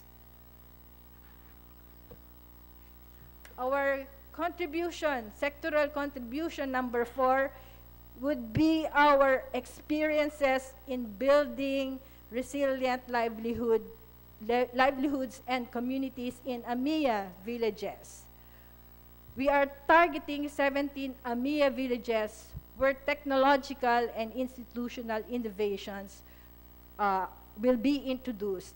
And these villages would have access to integrated support services, including climate information, productivity-enhancing technologies for climate change adaptation and disaster risk reduction, adaptation financing and insurance, access to markets, and other science-based tools. Like I said, these are go-to places or lighthouses which will serve as guide to scaling up nationwide. Our last sectoral contribution would be the Climate Investment Program for Agriculture and Fisheries. Ito na yung ating National Adaptation Plan for Food Security. So, this comprehensive investment program for agriculture and fisheries identifies the areas needing funding support from the GAA, from the Adaptation Fund, from the Global Environment Facility, the Green Climate Fund, and from bilateral sources. The components that we have identified or we have prioritized have been identified through several years of scientific work and experience derived from AMIA. And from our perspective, these components are therefore crucial in achieving our end target, which is to make farming and fishing communities in the Philippines resilient to the impacts of climate change. What we see on screen would be the key components of the Climate Investment Program. Number one, Climate Information Services, which is upgrading and provision where absent of climate information services in municipalities where populations are predominantly dependent on agriculture and fishery. Number two, risk transfer, risk pooling, and credit mechanisms, increasing the coverage and capacities of our local risk transfer agencies to cover substantially more insurance beneficiaries and types of commodities, as well as increase the provision of access to loans for smallholder farmers and fishers. Number three, climate-smart agriculture fishery technologies. This will promote the use of climate-smart agri-fishery technologies and practices as means of achieving climate-resilient communities and value chains, as well as decrease risk and cope from climate change. So our CSA technologies and practices will also contribute to reducing emissions and increasing our carbon sinks, example from soil carbon. And the fourth thematic component is climate-smart infrastructure. We will providing support to develop agriculture and fishery infrastructure that enhances resilience, like your solar-powered irrigation pumps where feasible, and also develop and implement climate risk safeguards for existing and planned agriculture and fishery infrastructure. There are also three cross-cutting components, which include policy development, governance, and markets, and of course, the M&E component, and finally, the capacity building, which will be at the center of our approach. Okay, on potential mitigation actions. We would like to underscore that we in agriculture and fisheries will enhance resilience and reduce or remove emissions whenever possible. Alam natin na not all technologies are alike. Meron mga technologies that have adaptation and mitigation contributions, like your alternate wet and drying. There are technologies which are purely adaptation, like your flood-resistant rice varieties o yung mga palay na tinuruang lumangoy. At meron din mga mitigation technology lang, katulad ng enviro-pigs. Yan yung less polluting manure. Hindi daw mabaho yung tae ng environment pigs. So anyway, ang sinasabi po namin sa agriculture, ang pipiliin namin ay yung A and M. So, kahit tumaya kami sa A, natural, meron na yung M na kasama. Nakapiggyback na si mitigation sa kanya. What is the issue? We have only one issue in the implementation of the NDC. Although We have mainstream climate change planning within the department, and we have displayed much achievements in preparing the needed paradigm shift in the sector. Large-scale investments are needed to turn AMIA's output and guidance into reality throughout the country. And therefore, I would like to go to my last slide, which is scaling up of AMIA as a conditional, nationally determined contribution of the ANF. Ang pagpapalaki, pagparami sa lahat ng munisipyo, sa lahat ng barangay, sa lahat ng komunidad, nitong resiliency sa agriculture ay isang bagay na kailangan ng marami ng investments, technology, at capability. And therefore, we are ready to prepare the National Adaptation Plan for Food Security, but we would need external sources to full implementation of that National Adaptation Plan. At pag in-scale up po natin ang AMIA, I'm providing you a summary of the SDGs the program will contribute to. In fact, due to its programmatic approach and its scope, it will have a key impact on multiple SDGs and therefore enable the country to get closer to many of its targets. So, maraming salamat po.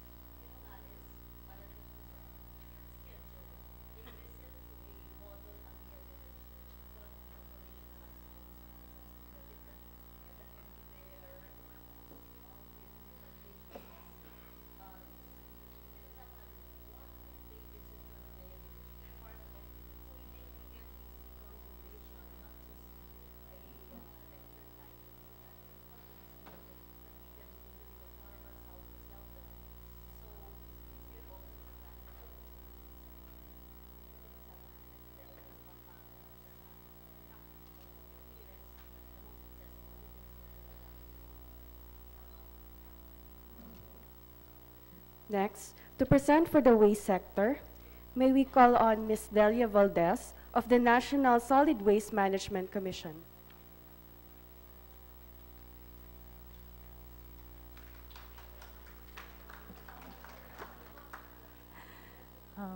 Honorable Senator Legarda, distinguished guests, good afternoon. In behalf of our Executive Director, Engineer Ildefonso, I would like to present the sectoral contribution to the INDC of the waste sector. Thank you. Ma'am, Indonesia po, regional workshop on resource recovery. I think so, ma'am.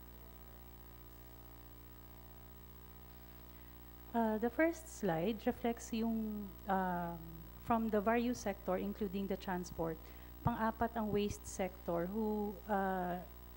pang-apat ang waste sector sa nag-emit ng greenhouse gas or ng contribution ng greenhouse gas. So sa waste subsector, sa waste, may dalawang subsector, ang solid waste tsaka ang wastewater.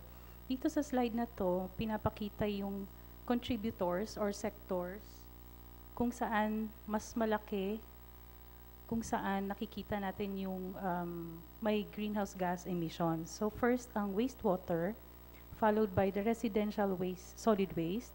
Pangatlo, ang commercial solid waste. Next, the institutional solid waste. And then the industrial solid waste. Kasama sa wastewater, ang indirect wastewater effluent.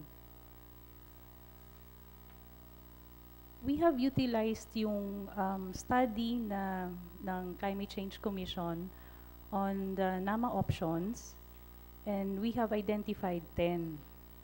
The first, for the solid waste subsector, is the scaling up of the application of methane recovery technologies.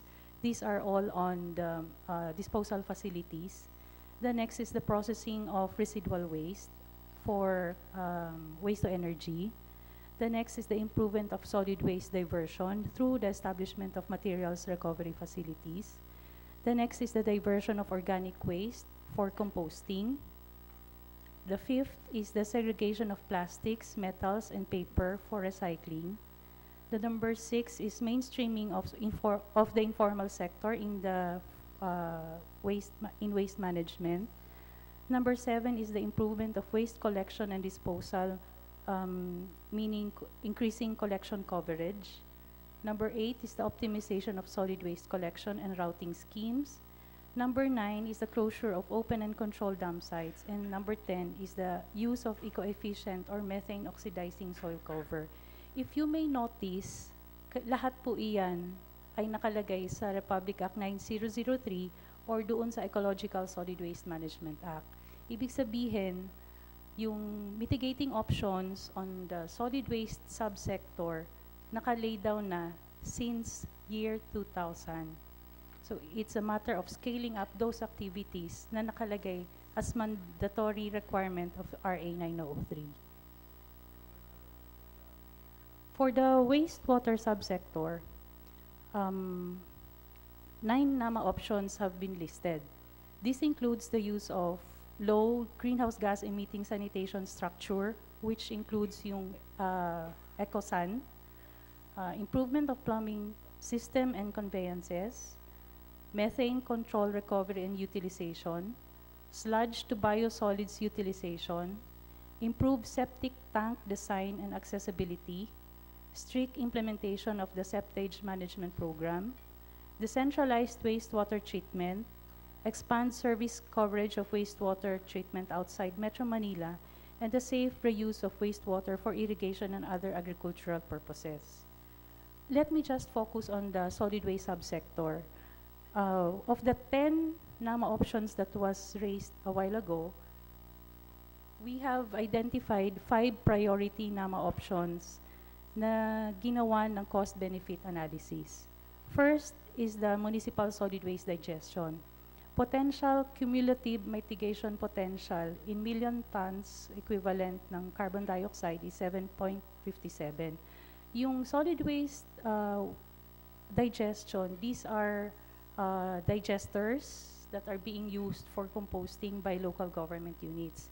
These digesters are commonly used by local government units with on high income class, wherein they can afford to purchase biodigesters. DOST is in the forefront of producing or fabricating or having this technology na biodigester. The second is composting. This is a mandatory requirement of RA 9003. Several LGUs have already been implementing composting, either backyard composting or on a large-scale composting using windrow composting or vermicomposting. It's a matter of us counting the greenhouse gas reduction na mag-come out when using these options. The next is the use of the eco-efficient soil cover. There are about 323 open dump sites and 108 controlled dump sites nationwide. And these are of different sizes. Big dump sites, we have existing standards on the closure of open dump sites. And this standard applies to large dumps, and these standards applies to large dump sites. What we are proposing now is the use of an eco-efficient soil cover or a reactive barrier concept, wherein specific soil bacteria are capable to consume methane by natural microbial process, meaning small dump sites will have the liberty to use eco-efficient soil cover to close their dump sites. Small LGUs to use eco-efficient soil cover in closing their dump sites. These eco-efficient soil cover basically are compost materials mixed with soil. There are studies actually, international studies and a small-scale study that was done in some LGUs. Example is the Ormoc, where they utilized eco-efficient soil cover in closing their dump sites.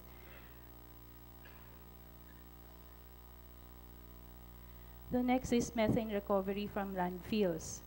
These may be used for power generation, similar to payatas, but these are mainly applicable to large dam sites. Then the next option is the methane flaring. This option includes deployment of methane recovery for flaring at relatively small dam sites na hindi kayang magkaroon ng efficient and feasible power generation. What are the issues and considerations for the NDC implementation of the waste sector? As I mentioned a while ago, those options that were identified are already mandatory requirements of a specific law on waste management, which the Honorable Senator has authored. So these are some of the issues and considerations in the implementation of those options. Those options were categorized into 4: policy or institutional, finance, technical and technological, and awareness and capacity building.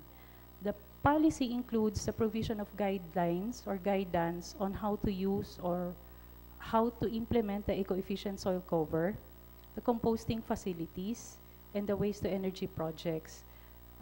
We have on our records that there are weak segregation practices, and this has to be coupled with further guidelines to be able for the local government units to implement the mandatory segregation provision of the RA 903.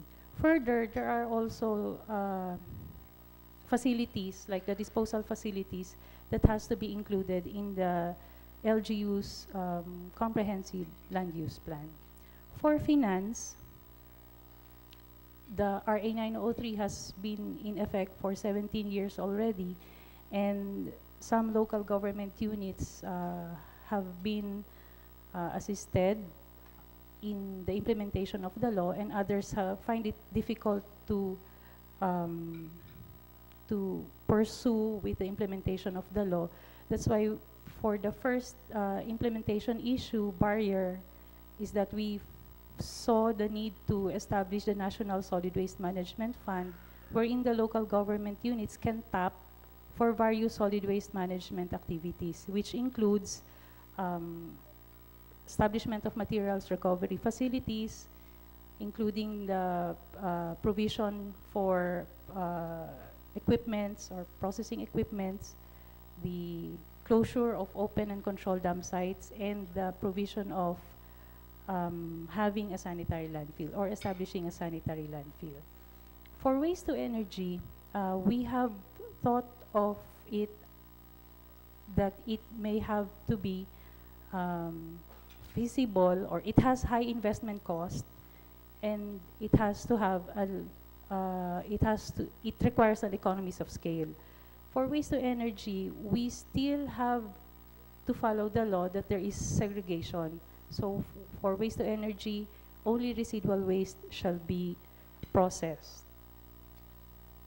The next issue on finance is the lack of market or weak marketing strategy for compost. If the eco-efficient soil cover will be considered as one of the options in closing dam sites, the use of compost for closing dam sites will address the lack of market in the composting products. For technological aspects, we found it that there are still the lack of technical capability among LGUs on the use of proper technology or methods on composting and other processes is still present. There's still a need for us for the 1,600 local government units, there has to be a capacity building for the local government units to choose the appropriate technology for their specific LGU. The next is awareness and capacity building. There are low acceptability on the use of compost among farmers because accordingly, compost doesn't have the nutrients or the organic content that can be regarded as organic fertilizer. That's my last slide, and thank you for listening.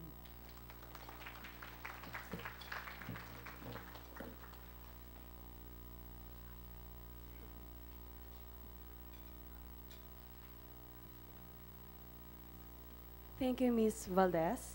And to present for the industry sector, may we call on Mr. Albert Magalang of the DNR Environmental Management Bureau.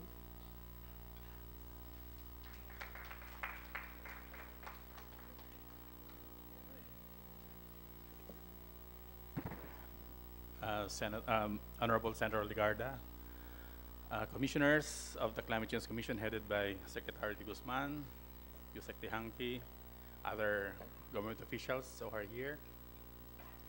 Kasamahan ko sa national agencies as well as sa mga kaibigan natin from the CSOs, NGOs. Isang makakilkasang hapon sa ating lahat. So, I'll be presenting the mitigation potentials from the industry sector, and I would need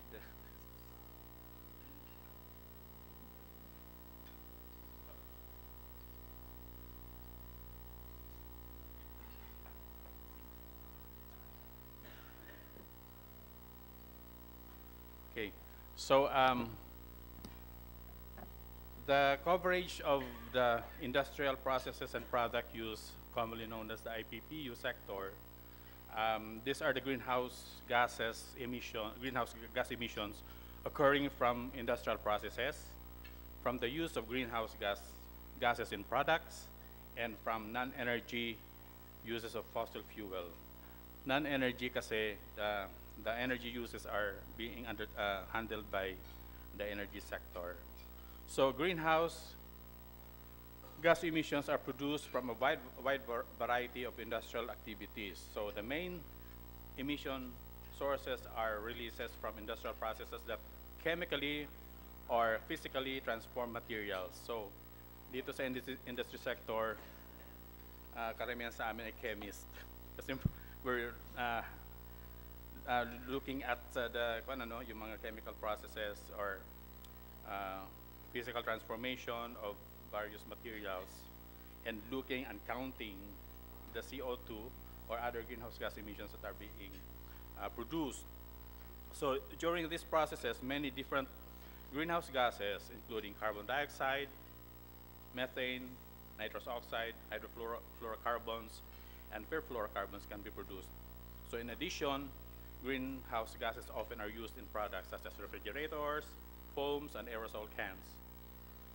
Okay, for example, HFCs are used as alternatives to ozone-depleting substances in various types of product applications, which is now a primary concern by the by the KP or climate change sector. Okay. Earlier, Dr. Andres has presented to us the total emission or the 2010 base year greenhouse gas inventory for the Philippines based on the results of this study. This is the cost-benefit analysis study conducted in 2015. Actually, we started in 2014, and we completed the CBA in 2015 in time for the submission prior to the Paris Agreement. So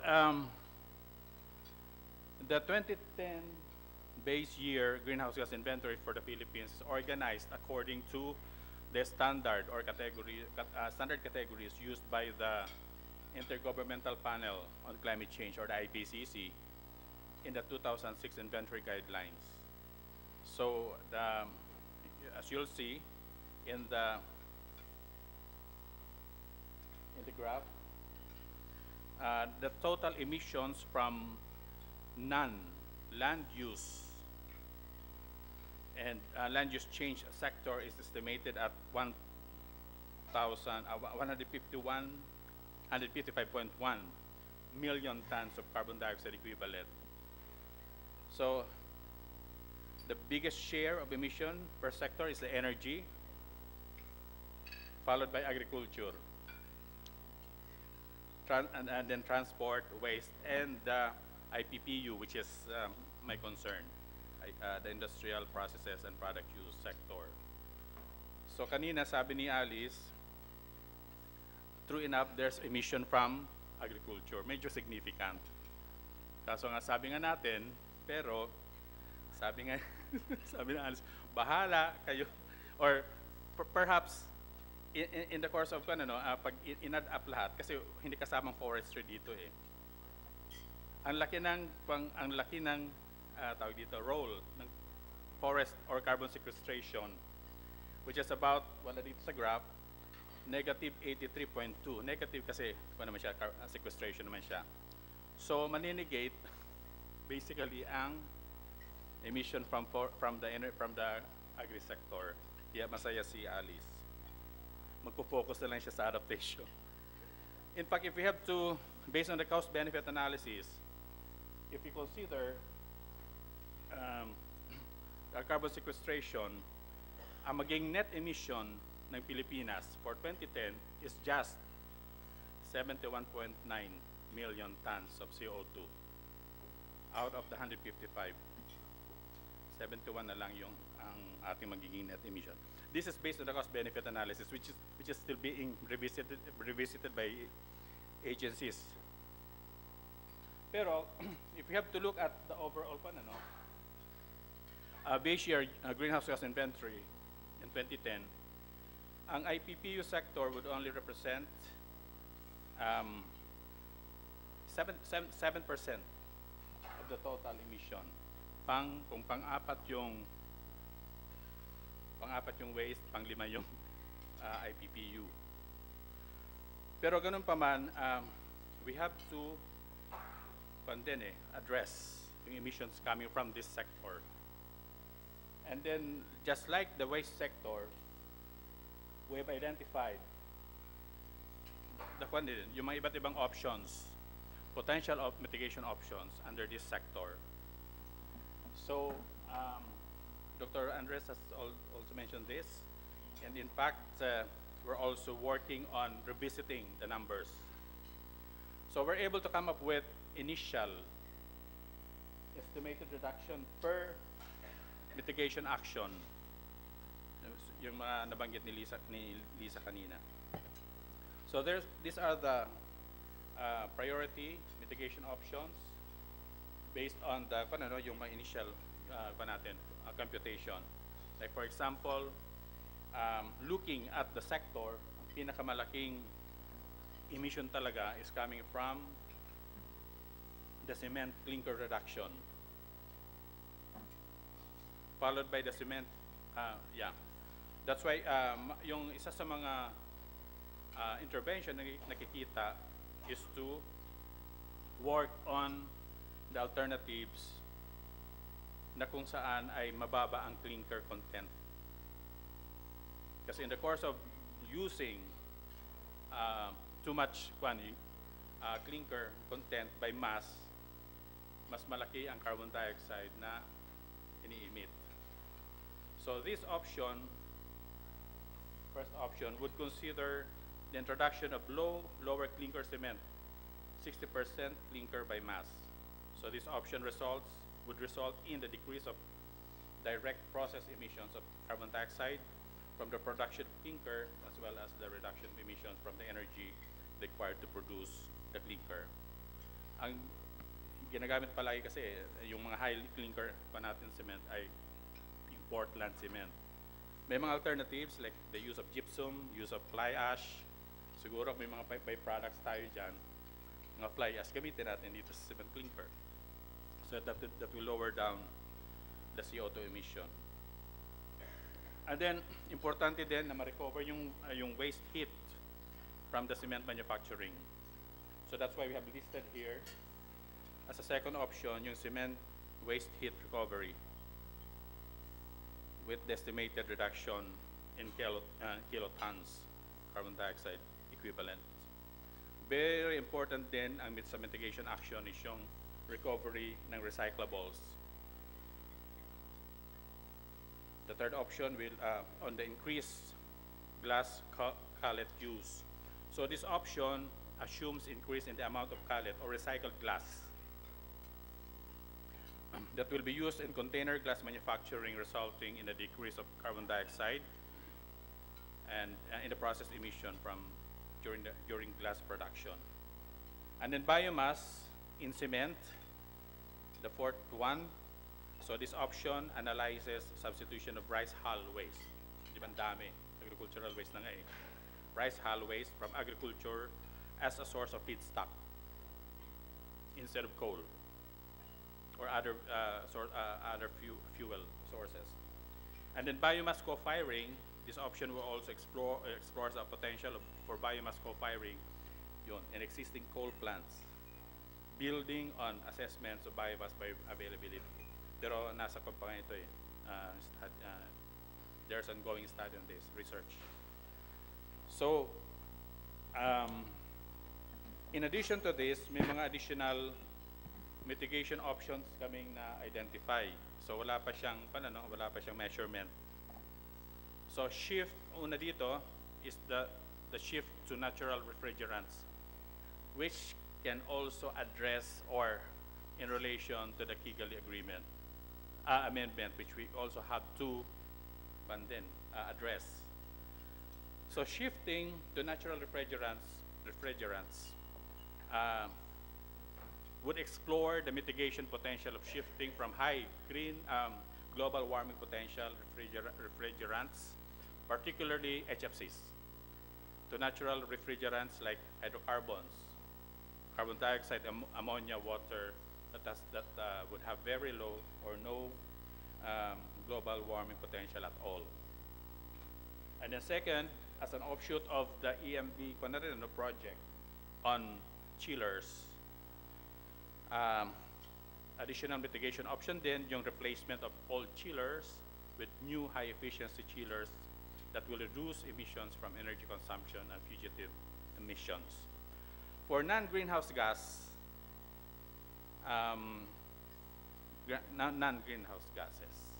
related to this is the mitigation of the short-lived climate pollutants. In fact, some of the countries have already included this in their INDCs. Short-lived in a sense na napaka short-lived, hindi long-lived tulad ng greenhouse gases ang kanyang climate forcing or global warming effects. So some of these SLCPs are actually GHGs na rin, nasa greenhouse GHG basket. Like for example, methane, HFCs. Ang wala sa basket ay yung black carbon and the tropospheric ozone. So through these initiatives, ang benefits could be introduced to the agriculture sector. Like for example, pwede ring replacement ng mga cook stoves, di ba? Fuel wood pa rin ginagamit in some communities. Ang laki ng PM 2.5 nito. Black carbon, Secretary Alvarez. Diesel and waste. So this would deliver near-term benefits for climate protection, public health lalo na, and food security kasi ang laki ng methane sa pandin sa food, sa crops, and energy access and efficiency. So going back to HFCs, the consumption and production of HFCs in particular will be significantly phased down following the Kigali Amendment to the Montreal Protocol, which has been undertaken in October 2016. Okay. Aside from mitigation, the DNR is also working on adaptation. Kasi gusto nga natin, there should, dapat may balance between mitigation and adaptation. This should be addressed in a balance, both measures should be addressed in a balanced manner. So, together with BMB, in fact, Director Lim texted me na she can't make it today, pero next time during mga discussion on EBA, she will be around kasi gusto niya i-introduce ito sa chapter ng adaptation ng ating NDC. So it's mainstreaming and scaling up of EBA, or ecosystem-based adaptation in the development planning and sustainable integrated area development sites, which are still there. I mean, the SIAD sites by Secretary Lopez are still there being worked on by some agencies. So basically, the goal of the EBA is to increase the adaptive capacities of vulnerable communities through ecosystem resilience. My colleague from FMB later on will also talk about this, mention about this, although iba ang kanilang terminology, pero it's still EBA. Okay, and then may mga adaptation priorities kami na-identify din, which primarily deals with the conduct of natural resource accounting, the VA, or the vulnerability assessment, and ecosystem service evaluation across ecosystems, and capacity development on climate science for data knowledge and management as additional adaptation priorities, or which points of content. We have to work on this then para mas maging robust yung ating evidence or yung nating tinatawag na everything should be science-based. Okay, issues and concerns as requested by the CCC. Ilan? 1, 2, 3, 4, 5, 6. 6 issues. First one is the mainstreaming of the adaptation mitigation options into the development plans, not only sa national level, kundi lalo na sa LCCAPs and other plans. And then translation of the identified mitigation options into actual business models and programs. Actually, yun din yung sinasabi ni Del kanina, Solid Waste Management Commission, that may business models, itong mga options na to, yung mga nakondito na i-present ng mga mitigation options. And then third is the establishment of one-stop shop to support stakeholders in pursuing mitigation actions, including access to information on new technologies. And then, of course, the formulation of specific policy programs, as already listed by Kat here, yung mga policy strategies. And then further capacity building, technical assistance, and lastly, strengthening coordination among government agencies, kasamang private sector, academia, and other stakeholders. Ito yung tinatawag nating inter-agency mechanism. Plus pala, then we have to also involve or engage the private sector and other stakeholders, CSOs as well. Thank you for your attention. That's all for the industry sector. Thank you.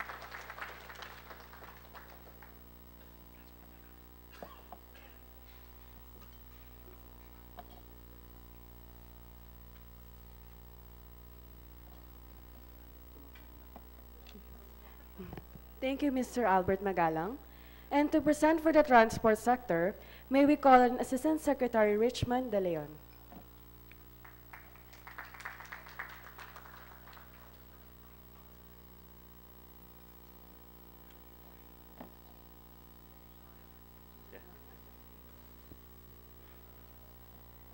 Good afternoon, everyone. Good afternoon, Senator Alvarez, Secretary Manny de Guzman, Yusek Tehanki, and the rest of our friends from NGOs, COCs, and our government partners. This is our presentation on the contribution of transport sector. We all know this, that the transport sector is one of the major contributors to pollution in the Philippines, specifically for Metro Manila. Although 30% of the population still uses a private car, 70% of the population uses public transportation, but it's the other way around when people in terms of road space use, okay? Private cars still dominate our roads in Metro Manila. So that's what we are reforming now. we are improving public transportation in Metro Manila and in the rest of the Philippines through our transport reform program. And this is often what we see in Metro Manila. Just yesterday, there's another transport strike. Piston was complaining of our new department order, the omnibus franchising guidelines, really to modernize public transportation in the Philippines. And we hope this is a venue for us to explain our public transport modernization program. And we hope to generate your support, other agencies' support, to help us really modernize our public transportation systems. And the rest of our infrastructures, as you see here, are not really meant to be all-weather systems. All-weather road transport, all-weather road systems, all-weather MRT, all-weather airports. That is what we are addressing now in the department. So this is just a snapshot of the statistics for public transportation sector. PUJs, let me focus on jeepneys. PUJs dominate public transportation in the Philippines. At least there's 200,000 registered jeepneys in Metro Manila. We don't know what's the exact figure, yung mga kolorum na hindi registered. No? And 90% of these jeepneys are 15 years old and above. 90%. Yung iba dyan, mas matanda pa sa atin. Okay? Yung iba, kaedad ninyo, pero mas marami sa atin, mga bata pa, no? So, 90% are 15 years old and above. Okay? Ang jeepney lang po, ang walang strictong regulation ang Department of Transportation, LTO, LTFRB, when it terms to vehicle age. Sa bus po, sa taxi, sa UV Express, school service, they have strict regulations. 15 years old, kailangan mo nang palitan. Yes, sir. So yung jeepney, pinagbibigyan natin, napaka-lenient natin. In fact, double standard, pinagbibigyan natin sila. So ngayon, we want them to modernize. Okay? 80% ng population natin are due to PUJs, no? So this is our road transport reform program. This is what we are working for the past 1 year in the department. Central to this reform program is the PUV modernization program, the integrated terminal exchanges, yung mga intermodal terminals natin, the BRT systems, bus rapid transit systems. This is what you see in other first world countries, in China, in Colombia, in Brazil. Yan yung BRT systems. And the use of intelligent transportation systems. You can see this in Singapore. They have good intelligent transportation systems. In Korea and in other cities as well. This is now our PUV modernization program. Ito yung pinirmahan ng aming secretary noong June 19. Okay? This is a department order.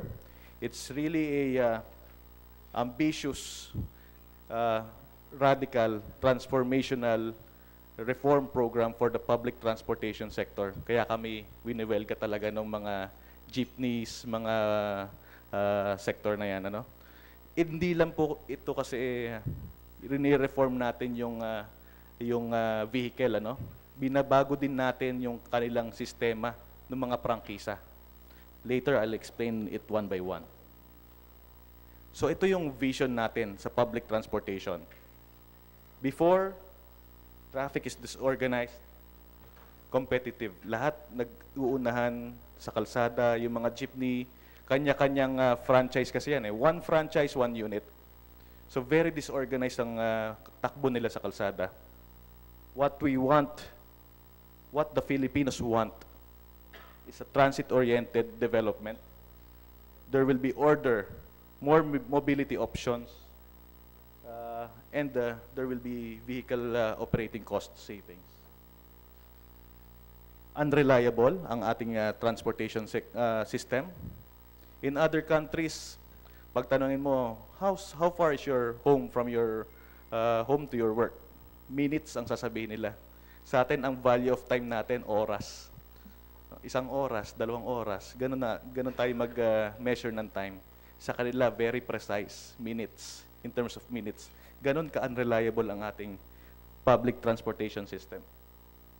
So what we want is safer, efficient, more comfortable transportation systems. Drivers. Ito, kino-complain ng mga tao ngayon, why are we being strict with Uber, Grab, when they are more reliable nowadays, no? As compared to the taxi services. We recently had a meeting, TWG meeting with the lower house to have a taxi passenger bill of rights. So what we want is sa lahat ng public transport sector, ma-apply, ma-modernize din natin, hindi lang yung mga vehicles, pati yung driver behavior, i-improve natin. So I just want to mention yung mga local partners natin. We have had many meetings, alam nyo kung sino kayo. Hindi magiging successful talaga itong programa na to if only we work as DOTR. Kailangan yung suporta. We have here DOST, DOE, DNR to really help support this project. Okay, this PUV modernization, sinabi nga natin, this is a ambitious, radical, and transformational change for the transport sector. Okay? Number 1 talaga dito is yung franchising system. Yung franchising system namin, we will not allow franchises ng mga individual operators. For example, one route. No? One route natin ngayon is being managed, being operated by at least 200, 300, 400 jeepney operators or bus operators. So nangyayari, inefficient yung patakbo ng mga bus. Nagiging prone sila sa accidents dahil nagkakarerahan. So what we want in this new system, we want them to consolidate into co-ops or consortiums. There will be maximum number of operators na ibibigay lang namin dito sa bagong sistema. No? Ito yung talagang pinaka-meat ng aming franchising system. The next would be route rationalization. Yung route rationalization, ang ibig po sabihin nun, what we want is yung high passenger transport demand will be serviced by high-capacity vehicles. A certain road, for example, Quezon Avenue, ang nagsiservice dyan ngayon is jeepney. Majority of the people are using jeepneys there. But that is already a very high-capacity, high-demand route, which should be high-quality bus systems already. So yun yung aming route rationalization. Then we will reorganize the routes, make it more efficient, make it more responsive to public transport demand. Okay? So yun yung aming gagawin for the next 3 years. Okay? And we will be planning that for Metro Manila. DOTR is planning that in Cebu and Davao. But for the rest of the country, it will be local government units who will help plan their public transportation systems. Local government units know where are their residential areas, their communities, yung alam nila kung saan yung mga origin destination ng mga tao. So it's very apt na sila yung magplano ng kanilang ruta sa loob ng kanilang locality. Okay? The moment the route goes beyond the locality, the province na yung magpaplano. The moment the route goes beyond the province, DOTR na yung magpaplano. Okay? I emphasize planning. No? Kasi hindi sila yung nag-franchise. LTFRB pa rin yung mag-i-issue ng franchise. No? So hindi sabihin nung sinasabi kasi ng iba, baka mapolitika yung pagpa-planning ng ruta. Again, planning lang ng ruta yung gagawin nila. Ang pag-i-issue ng franchise will still be the mandate of DOTR LTFRB. Okay? So, ito na yung first step natin ng integrating land use and transport. Ito yung nakikita talaga nating problema eh. There's no correlation between land use and transport. Si transport palaging reactive na lang, di ba? So it's very, itong gusto namin mangyari, itong transportation planning, ma-mainstream na talaga sa mga LGUs. So we're also planning to tap HLURB. HLURB, let's upgrade or add a chapter to your CLUP preparation guidelines. Magkaroon tayo ng transportation planning module sa HLURB. So, talagang ma-integrate natin yung land use and transport.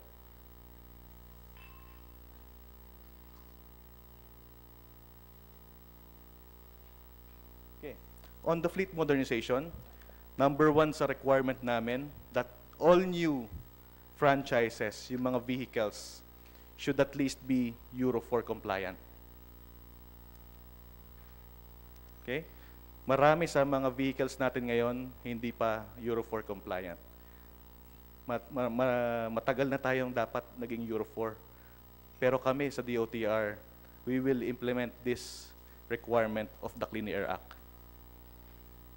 Okay? Safety, binabago din namin yung design ng vehicle. Yung jeepney po, dati nasa likod yung pintuan, we're converting it to the side door. Ano yung impact nito sa ating traffic?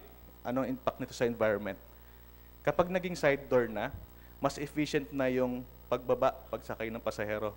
Hindi na siya makaka-cause ng traffic kasi mas mabilis na siya makasakay baba ng kanyang vehicle. And we're increasing the height of the jeepney.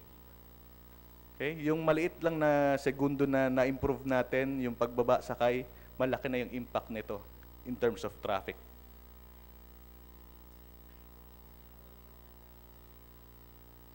So ito yung sinasabi naming industry consolidation. We're requiring that new franchises be already consolidated. They will have access to discounts kapag consolidated sila. Mas makaka-access sila sa mga discount ng fuel, makaka-access sila ng discount sa parts, spare parts. Okay?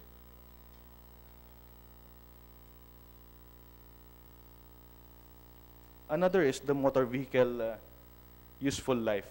Under the Clean Air Act, DTI, in coordination with the DOTR, is supposed to come up with the vehicle useful life.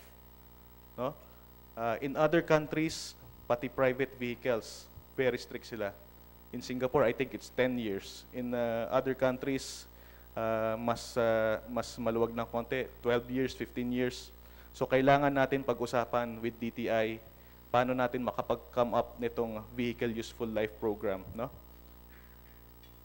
Number 1 din sa program na yun is the motor vehicle type approval system. We want that new motor vehicles be approved here in the Philippines using this kind of system, and the new motor vehicle should conform to our Clean Air Act requirements. And motor vehicle inspection system. Yung motor vehicle type approval system, yun yung para sa mga bagong sasakyan. Yung MVIS is yung para sa mga in-use na sasakyan. You need to pass motor vehicle inspection system bago mo ma-register ulit yung inyong sasakyan.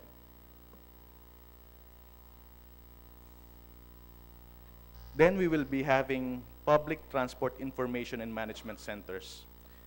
Yung public transport information and management centers, this will make public transportation more efficient. Yung mga bus natin magkakaroon ng GPS. So everywhere you go, yung mga bus and the other modes of public transportation system natin, naka-monitor. No? Alam ng pasahero, kunyari nasa bus stop siya, alam niya kung kailan darating yung bus. Yung mga bus stop natin magkakaroon ng bus information and management system. Your bus will arrive in 2 minutes. Ganon yung nagiging sistema natin. And we will have the BRTs. Yung BRT natin, we will be occupying the median lane of our roads. Tatanggalin natin yung yellow lane dun sa right side. Bakit natin tinatanggal yung yellow lane dun sa right side? Yung bus lane. Because it's very inefficient. Napakaraming commercial establishments sa kanan ng kalsada. Napakaraming kalsada na nagka-cross dun sa kalsada, sa main thoroughfares natin, making the bus inefficient. So with this system, linilipat natin sa gitna, it will have dedicated lanes. So from an average of 9 kilometers per hour, 10 kilometers per hour, we can see that we can improve the speed of public transport to 20 to 25 kilometers per hour. Malaking improvement na yon sa ating public transportation operations. Yung pintuan ng bus, magiging nasa kaliwa. Pero meron pa rin pintuan na nasa kanan. So dalawang side ng bus ang may pintuan. The moment the bus leaves the BRT system, pwede rin pa rin siya magamit. No? Okay. Ang beauty na itong BRT system na to is this can be implemented very quickly. Unlike other mass rail transit systems, which has a very long gestation period. Ano? And similar to what I mentioned before, it will be IT-based. So meron siyang GPS system, CCTV, and this will be managed with high KPIs na kailangang i-conform ng mga public transport operators. So we have BRT along EDSA. Another will be in Quezon Avenue. Already being designed, finalized is the Cebu BRT. It will be also implemented soon, the Cebu BRT system.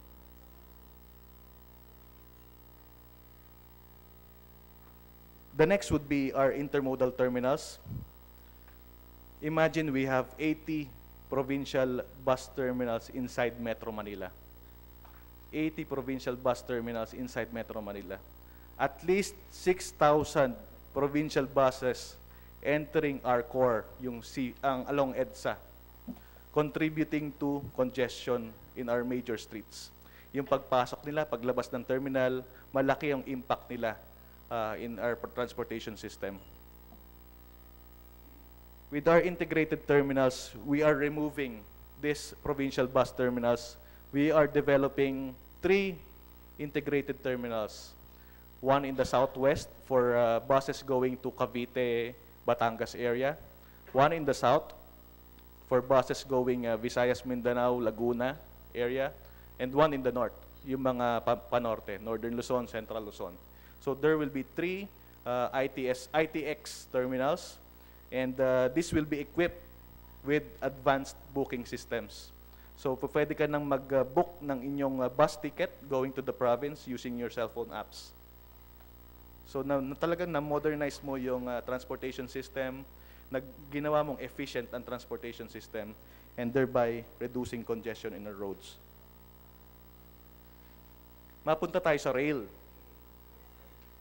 So kaka-approve lang, NEDA board approval yung North-South Railway natin. We have the North is Manila to Malolos, all the way to Clark.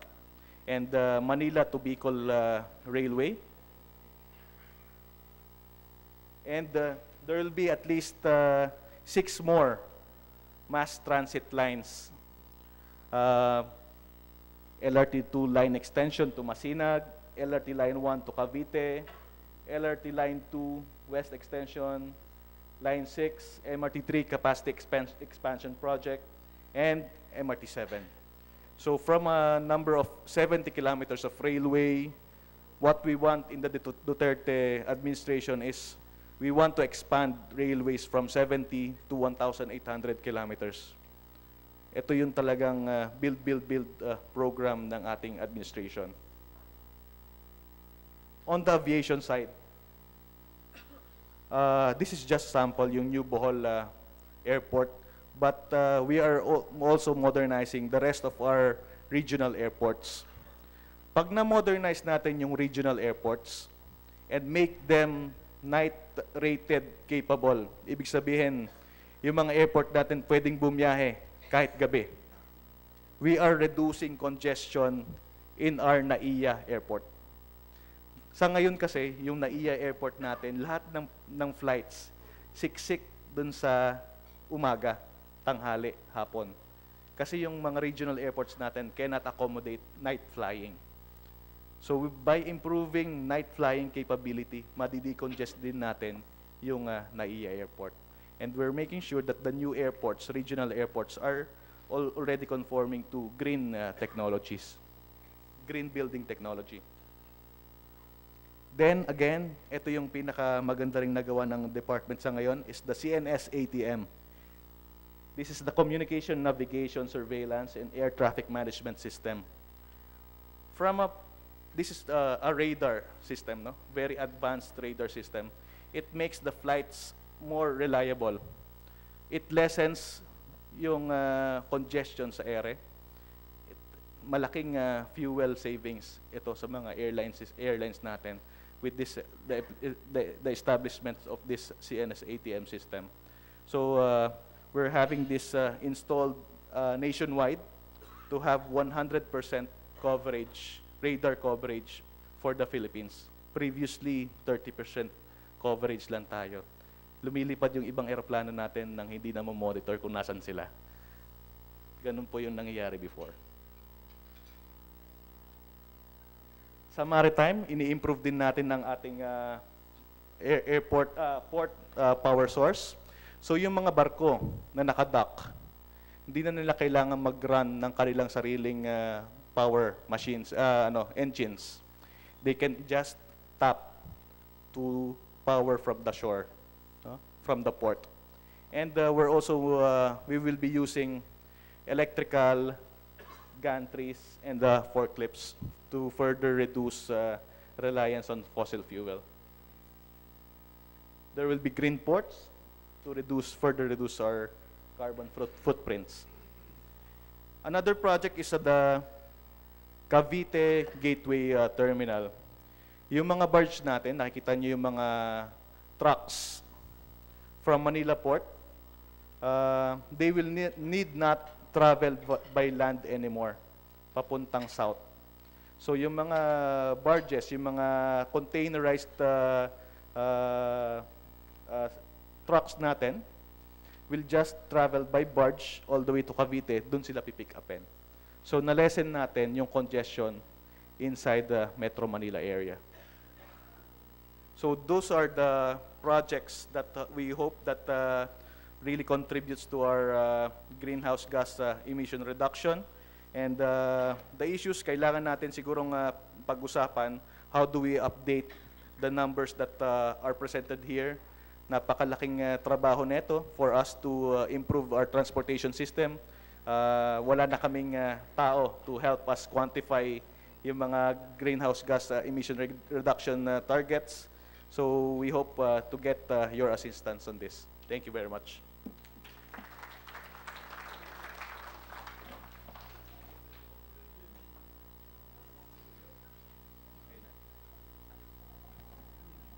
Thank you, Assistant Secretary De Leon.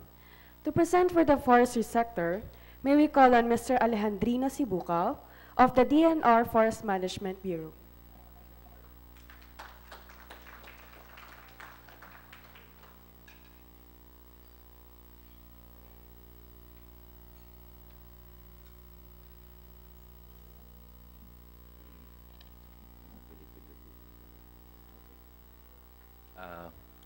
Good afternoon, everyone.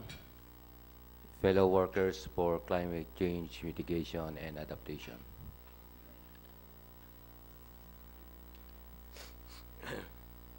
So let me present to you the forestry contribution to the nationally determined contribution. So at the onset, that I would like to emphasize the fact that forestry, whatever programs or activities that we have, meets both adaptation and mitigation goals. So with this, I would like to present some slides, yung binabanggit kanina ni Sir Albert about evidence-based ecosystem-based adaptations.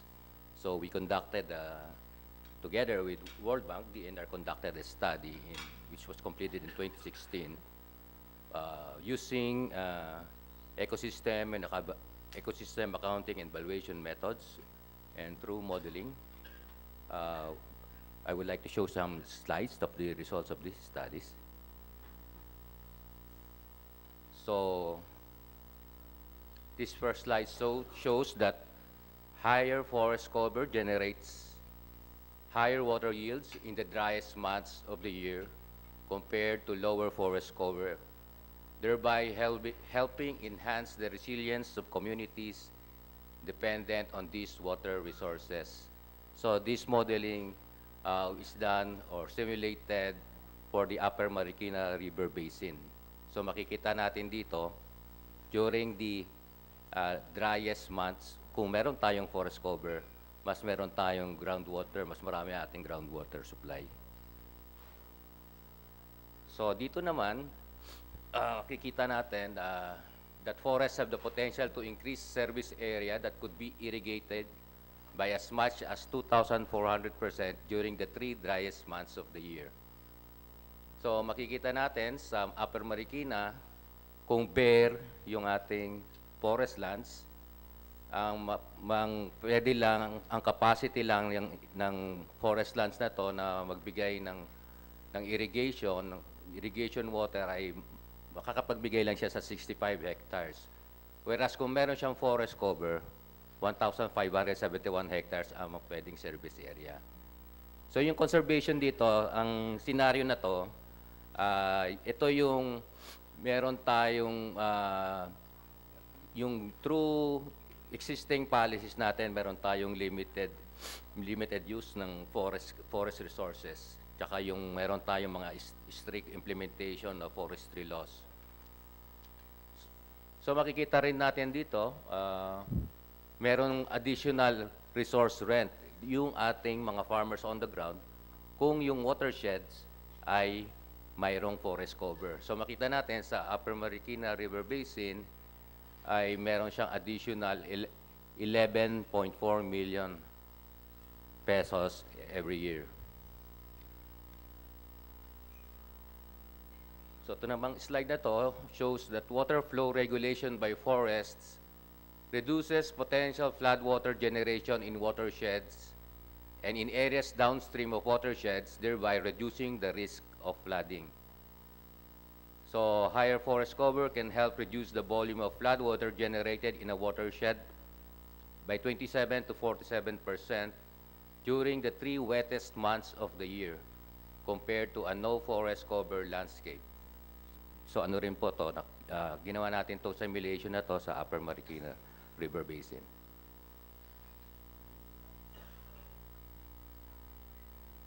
Ito naman pong slide na to ay nagpapakita ng protective function ng forests, which help reduce potential erosion and sediment generation and has been estimated to have high value for natural hazard reduction. So forests on steep slopes help mitigate the risk of erosion on a per hectare basis by 68 to 99%. And also reduce annual sediment outflows from watersheds by 7 to 100 times compared to bare soil.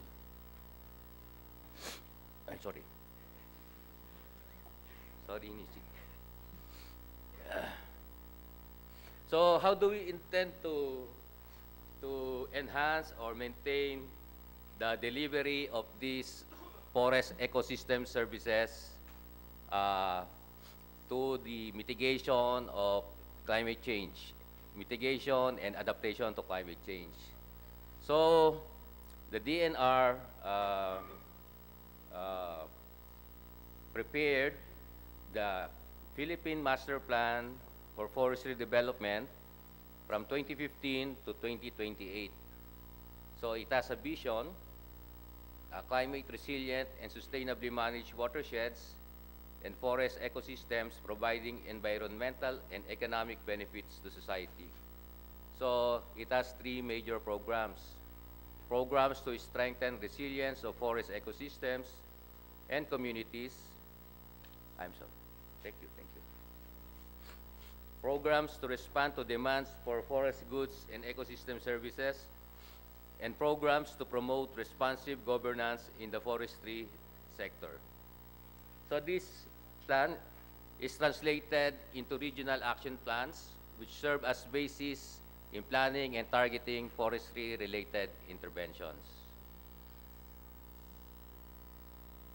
So ito po yung mga programs, a quick rundown. Programs to respond to demands for forest ecosystem services. So we need to delineate and demarcate forest management zones. We have to establish commercial forest plantation for roundwood production. We have an estimated 6 million cubic meters of roundwood equivalent demand every year. So around 70% nito ay nanggagaling through imports. So we have to establish our own forest plantations to meet our wood demands. So we also have to produce fuel wood through fuel wood plantation development. So our estimates showed that around 35 million cubic meters of fuel wood is being used for households every year. So we need to establish this. So we have to also have management of existing grazing lands, watershed management and rehabilitation. This include yun ang ating national greening program. And we have to also have a program on urban forestry. So ito naman po yung programs on strengthening resilience of forest ecosystems and communities. So andyan po yung ecosystem-based vulnerability assessment, climate change adaptation planning, management of protection forests and protected areas. So we intend to protect our existing forests.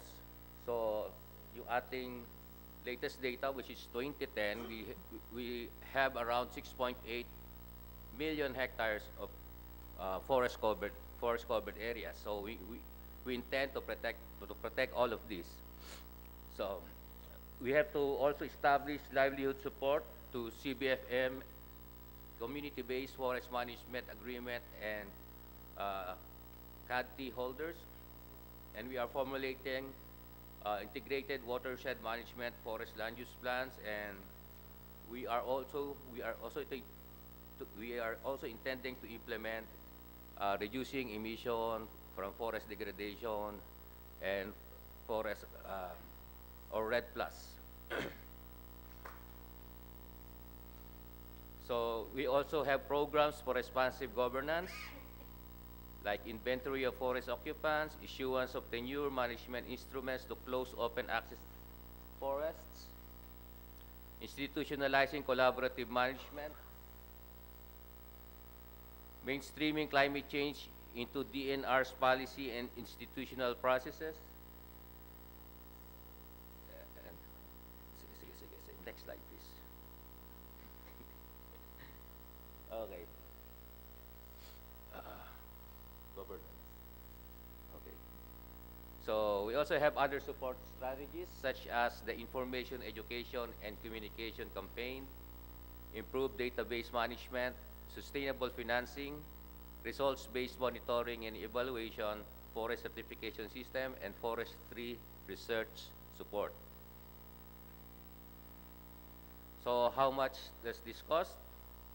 So yung ating master plan would cost around, from 2016 to 2028, it would cost around 135 billion pesos. So from 2017 to 2022, our estimated cost would be around 60.77 billion pesos. And for 2023 to 2028, is around 66 billion pesos. Okay? So, ito na po yung tinarget natin sa Philippine Development Plan. So, ang end of plan target is to increase our forest cover. So, in 2010, we still have around 7.5 or yes, 7.5 million hectares not without forest cover. So by 2022, we intend to reduce this to only 6.4 million hectares. So by 2022, we are also intending to have area of forest land under effective management for 9.2 million hectares. So for production and protection forests, we have to delineate 324,981 kilometers. No, no, sir. These are, it's a line, sir. The delineation. Yeah.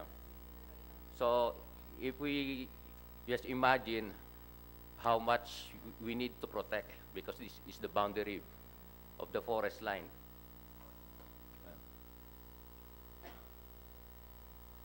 So, teka. Balik natin. Okay. So, yan.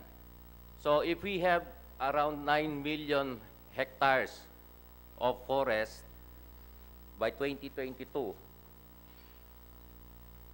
so makita pala, and with the conservative figure of around 10 tons of carbon dioxide equivalent of sequestration, then we would be having around 90 million tons of carbon dioxide equivalent that can be sequestered by our forests every year.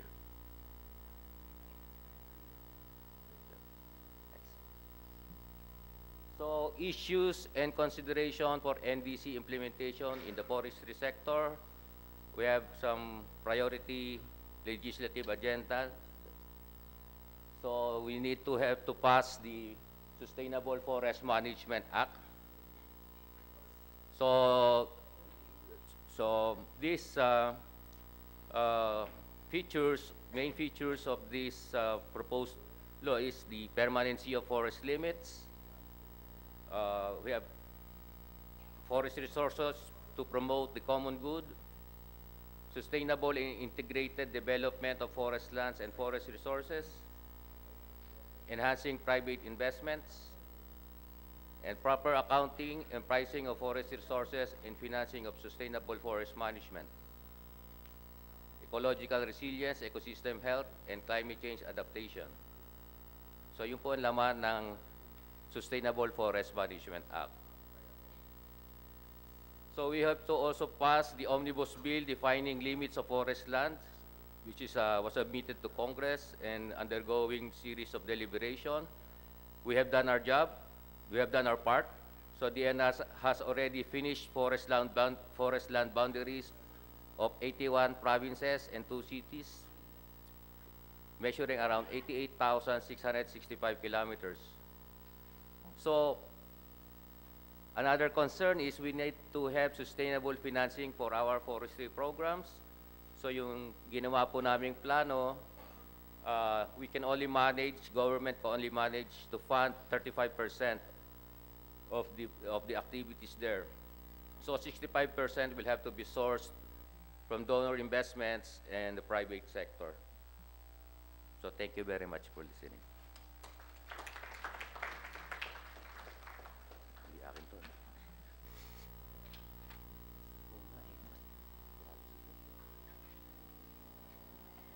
Thank you, Mr. Sibucal. And lastly, to present for the energy sector, may we call on Director Patrick Aquino of the Department of Energy, Utilization and Management Bureau.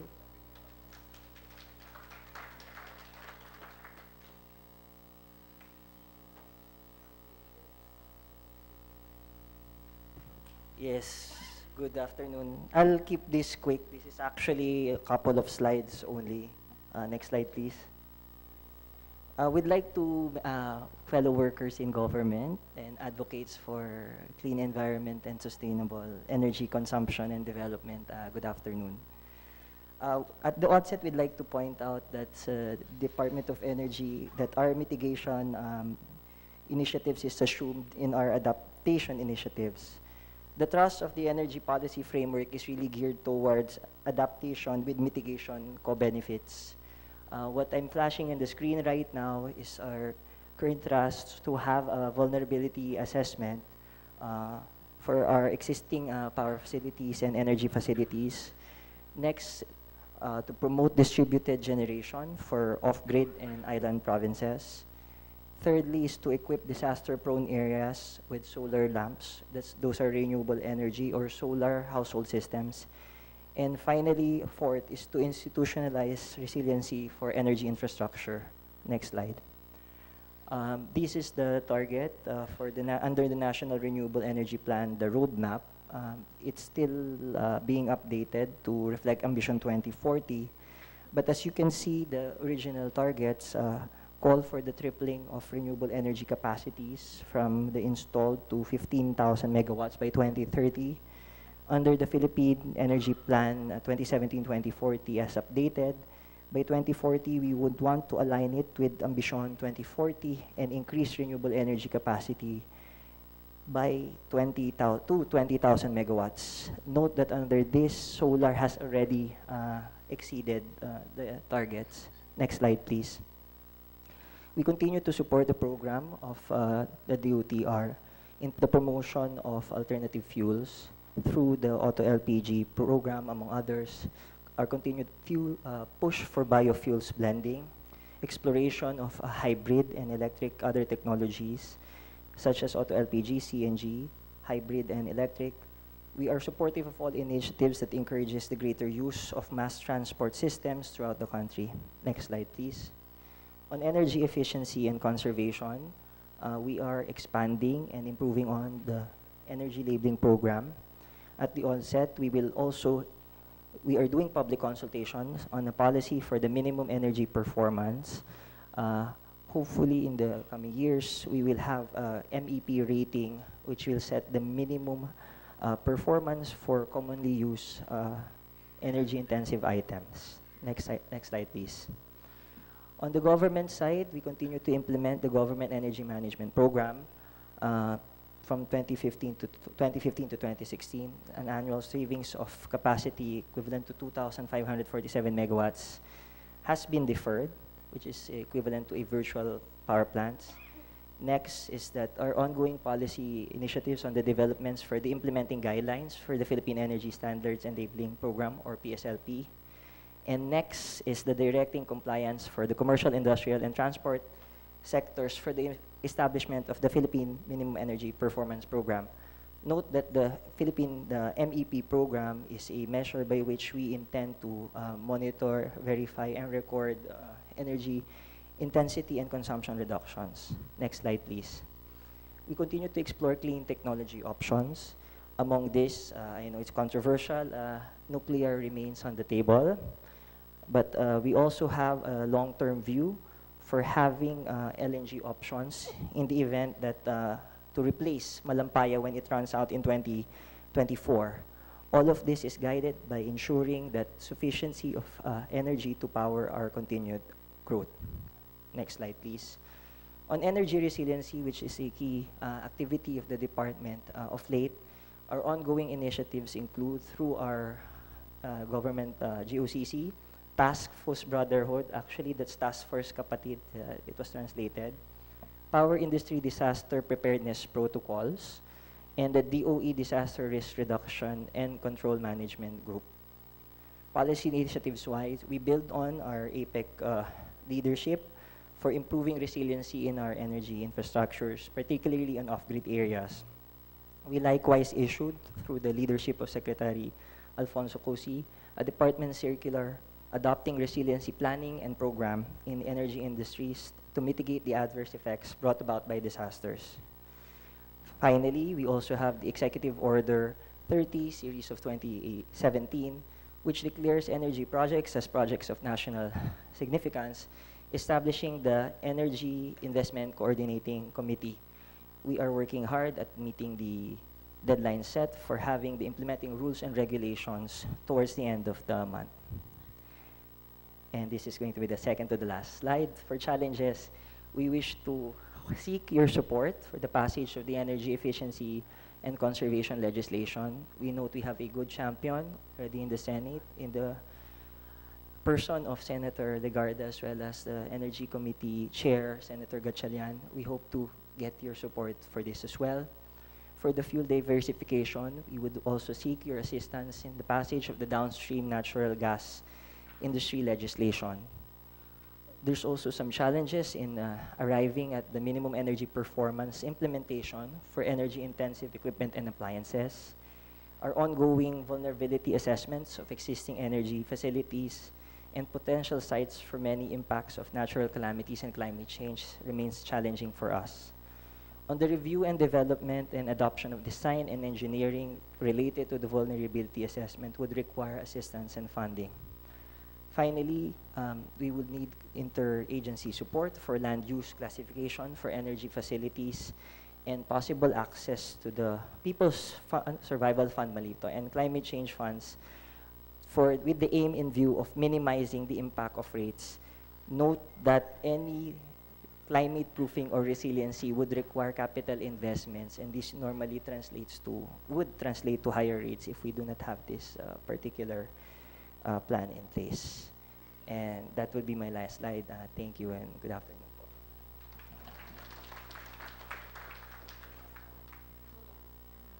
Thank you, Director Patrick Aquino. So we once again open the floor for questions and comments on the presentations. Are there questions from the audience? Comments?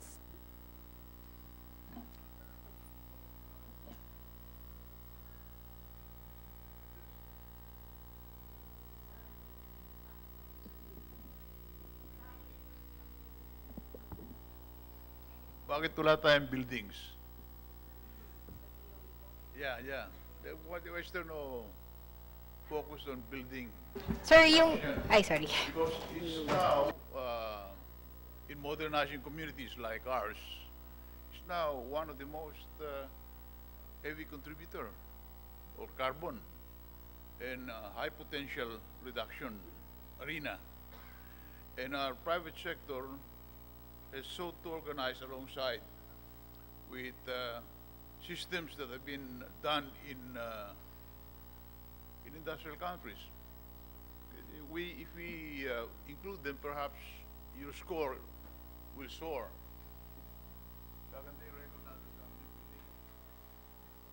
In the PDP po, in the strategies under the infrastructure chapter, in the PDP po, in the Philippine Development Plan, under the infrastructure chapter, since most of the construction work are also covered under that particular chapter po, that will be included po. Also, yung pag-highlight po nung climate resiliency and the mitigation part of it will have to be covered in partnership with the DPWH, of course, and the DOE.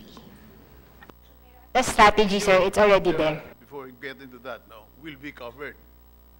In your system of figuring out the volume of contribution for reduction of carbon, it seems that building scores very high. The technologies that can be deployed for reduction of carbon scores very high. It's almost close to transport. Diba? Close to transport. By having a direct carbon reduction program, as you do in the different departments, you'd be able to do a major contribution to be able to target the 70% reduction that we want to achieve in 2030. By yourselves, you restrain yourselves if you don't score. And it's the score of the cumulative systems that will enable us to access financial and technological assistance from the Conference of Parties. Kaya siguro, yung building, they're well organized, but they are principally composed of private building contractors. Yes, if I may share my thoughts on the concern of Secretary Alvarez. It's true that the building sector would really have a very significant contribution to greenhouse gas emissions. Incidentally, ang building sector kasi can be found under the energy sector, in terms of energy efficiency, energy efficiency contribution from the from energy efficient technologies, and at the same time on the IPPU, or the industrial processes and product use, in terms of shifting building green buildings using natural refrigerants, as well as replacement of inefficient chillers. So naka-spread out po ang building sector sa across two, baka more than that, energy efficiency sector. Your explanation. All I'm asking you is that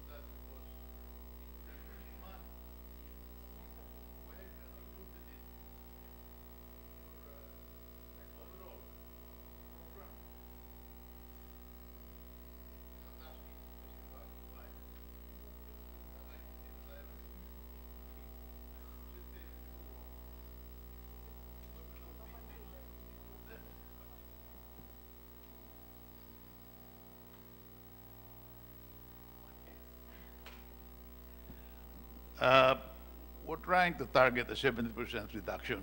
I think you did very well in defining your individual targets, but one of the major components for reducing demand, carbon dioxide reduction program, is the building sector. It's almost next to transport in carbon dioxide emission.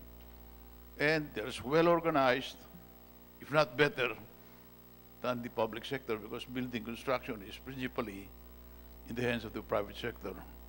We have a building boom as an opportunity for reducing carbon dioxide.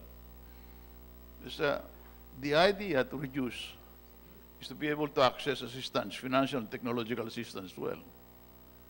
So you're racing to reduce as efficiently as you can, di ba? So my recommendation is bring in the building boys.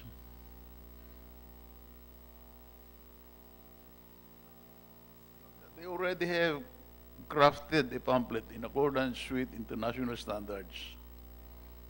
Sige sir, anyway, cross-cutting naman talaga ang building sectors. We can, indicate naman talaga kung galing sa, kung anong sectors yung kino-cover ng buildings mismo, ng construction as well.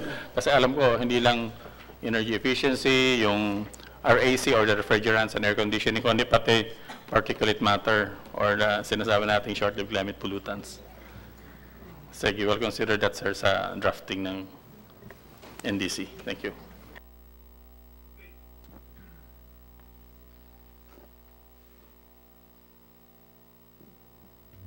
Yes, Mr. Red Constantino.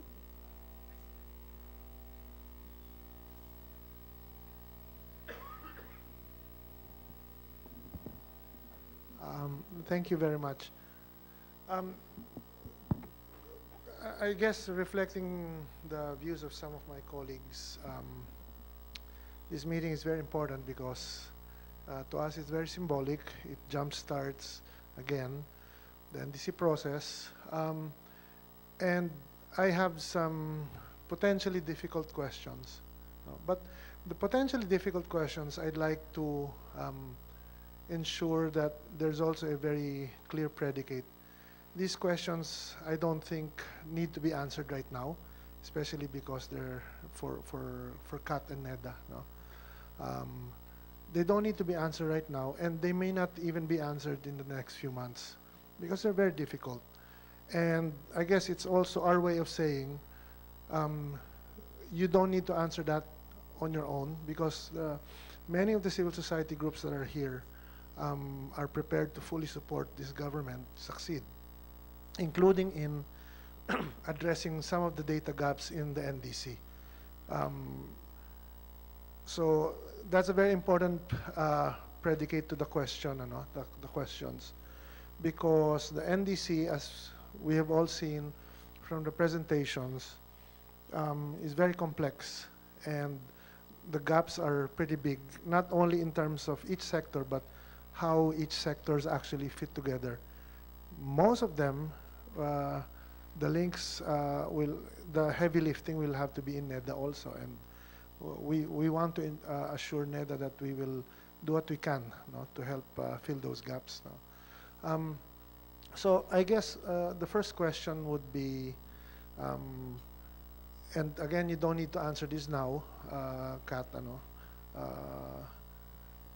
and if you're going to try to answer them in the next few months, it would also help us, because then it helps us identify where we can help. There's a lot of discussion about externalities, but externalities are both negative and positive. There are positive externalities, there's negative externalities, and how much of these are projected or have been integrated in NEDA's long-term plan? When we say Ambition 2040, how much of the impacts to GDP projections, for instance, in agriculture, have been made in modeling the development up to 2040? They're very substantial, yung impacts to GDP. Thermal impacts to labor, the same. We are expected up to, if we reach 2 degrees, up to 2% of GDP in terms of loss every year. And that's very important for the population and the rest of government to understand that if we don't take action now, not just in terms of addressing vulnerability, but also contributing, then those impacts might not be addressed or even be reversible. The other side is how much of the positive externalities are factored in. And I guess Senator Legarda said earlier already one of the really fine examples, and I was hoping DOE would say that as well. I mean, if small island grids shift to hybrid or renewable energy systems, you save 10 billion pesos a year. 10 billion. I tried to do a back-of-the-envelope calculation based on what ASECMARC had provided earlier. In terms of PUV modernization alone, yun lang, on jeepneys only, and only on health services. So, ang liit-liit na nun. We stand to save up to 12.6 billion pesos a year just on modernizing only the jeepney fleet and counting only benefits to health. So 10 and 12 billion, I guess, are reminders as well to the rest of the population and many of the government how much climate action stands to bring to the economy in terms of benefits. And I guess that is very important as well, because the NDC can be an instrument to transform, no? Or as Senator Alvarez usually says, to transition to a more modern economy. And is that a challenge right now that NEDA is facing? What can CSOs do to help plug the data gaps? Academe, malaki po yung challenge, but it's very exciting just counting the positive externalities and also what the impacts will be on our economy from now up to 2040. Thank you.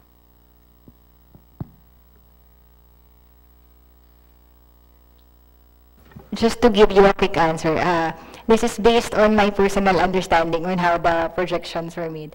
But my colleague, of course, in the planning office or the NPPS may have better explanation. But as I understood, yung minention niyo pong externalities, since the model usually make use of expenditures in terms of human development, infrastructure, and all those, when there is externalities, there can be an increase in expenditure or reduction in benefits. So it will be inputted in the model, and then based on the percentage or degree of the externality that you will be experiencing, there would be reduction in terms of benefits, and then also in terms of the government that has to spend in terms of addressing a particular development issue. Pero yun po, very rough answer, kasi since, as you've known, there is a model to really define those. So, yun. Pero based on the initial work of NEDA for instance, yung long-term visioning data would, improving the data availability would really help further provide details on this equation. Kasi of course, right now, these are just major assumptions like growth rates, income for the next 25 years, yung mga ganun po. Pero if we have a more detailed information, it would be very useful to be inputted in a model. So, yun po. Pero there's an attempt. Although right now, we may not be able to share it in detail with you, but maybe later on with policies or pronouncement from our principals, then it's possible.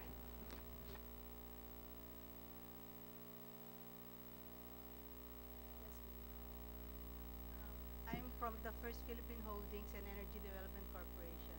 I'd like to inform everyone that as of March of this year, we have a total carbon column observation network. It's one of 24 stations in the world that measures carbon of Asia Pacific. So it validates, it prepares the world carbon data. So, and it's hosted by EDC in the Burgos Wind.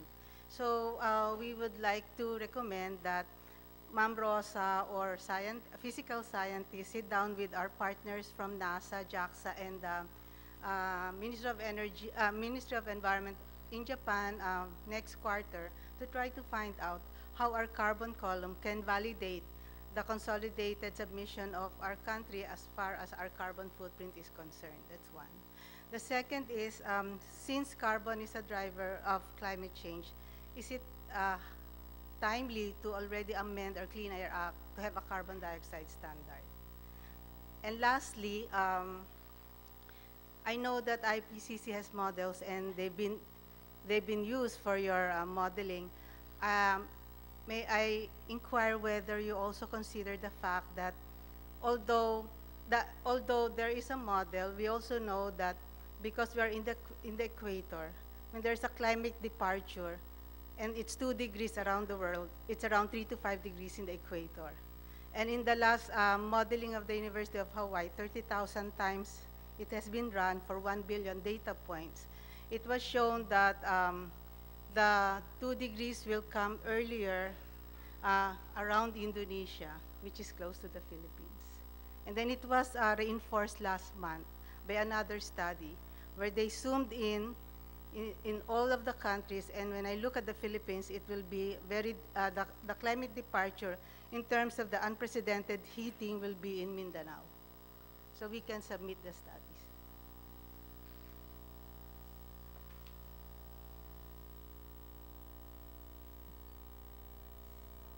Attempt to answer the question on yung regarding the policy regarding on amending the Clean Air Act.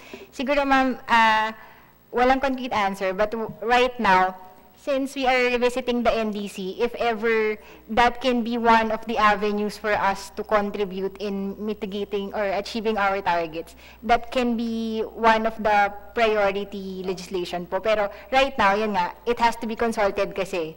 So we cannot just write down policies that has to be, or possible policies, pero later on during the consultation, that can be looked into po. Kasi syempre, in order for you to achieve a target, you have to know what are the enabling policies and what would be those that are hindering in achieving this. So we can note that particular observation po. I guess talagang importante yung enabling policies, enabling standards lalo na, especially if we have to work on the NDC. Kasi alam ko yung ibang gases ay wala pang standards eh. I'm referring to methane, which is very din eh. Ang laki ng kanyang GWP. So it's about time siguro na i-roll buong package na. But of course we have to engage when we identify EMB. strategies, these are not just strategies. We really have to make them work. So in making it work, we have to set the factors that are necessary to be in place. Last question from the audience. Si Bea. Ma'am, please state Hi, your sir. name and your organization. Beatrice Tolagan po from Climate Reality Philippines. My question is for Sir Albert Magalang. Since you mentioned HFCs and the Kigali Amendment, sir. So, considering that the Kigali Amendment, if properly implemented, can help the world avoid up to 0.5 degrees further warming, what is its ratification status in the Philippines? And what is the process that we're expecting? Is it similar to the PA ratification process? Yeah, actually, dapat si Director Val ang sumagot. This, talagang it has to undergo pa rin yung ating ratification process tulad ng ginawa natin sa Paris Agreement. And, of course, kailangan magsimula. In fact, Secretary Guzman told me kanina na if kung pwede, we have to start the ball rolling na on the ratification of the Kigali Amendment. I'm not sure kung may dadagdag si Director Val on this. Meron na. Tinuro na eh.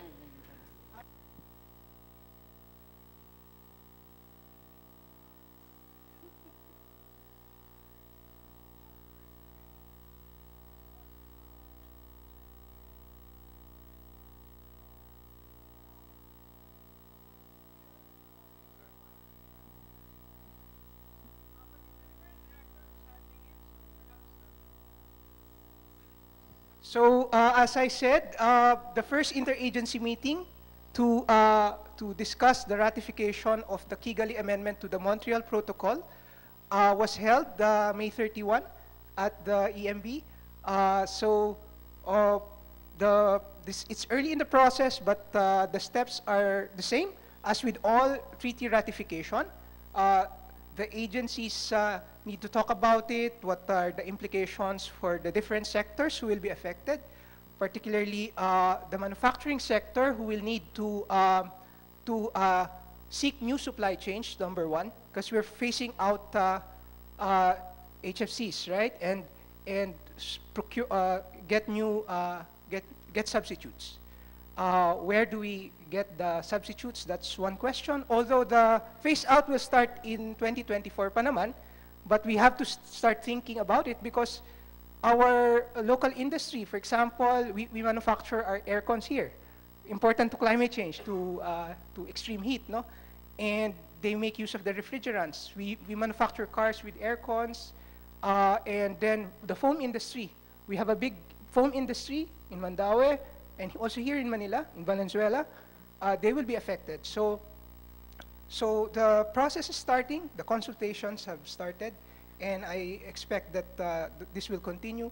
Again, after the consultations, there will be the submission of COCs, Certificates of Concurrence by concerned agencies, and of course, position papers of the industries affected. After that, we endorse it to the Office of the President. Okay, thanks. Yeah, in fact, contribution from the short-lived climate pollutants, which would also include HFCs. Contribution, yes, it can lower down the global average temperature at 0.6 degrees centigrade. So if you're aiming at 2 degrees centigrade, then pwedeng factor in.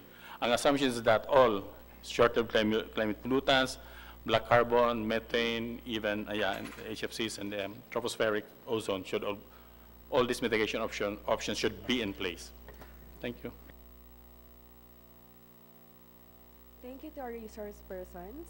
And to close this forum, may we call on Undersecretary Tihanki of the International Economic Relations of the Department of Foreign Affairs.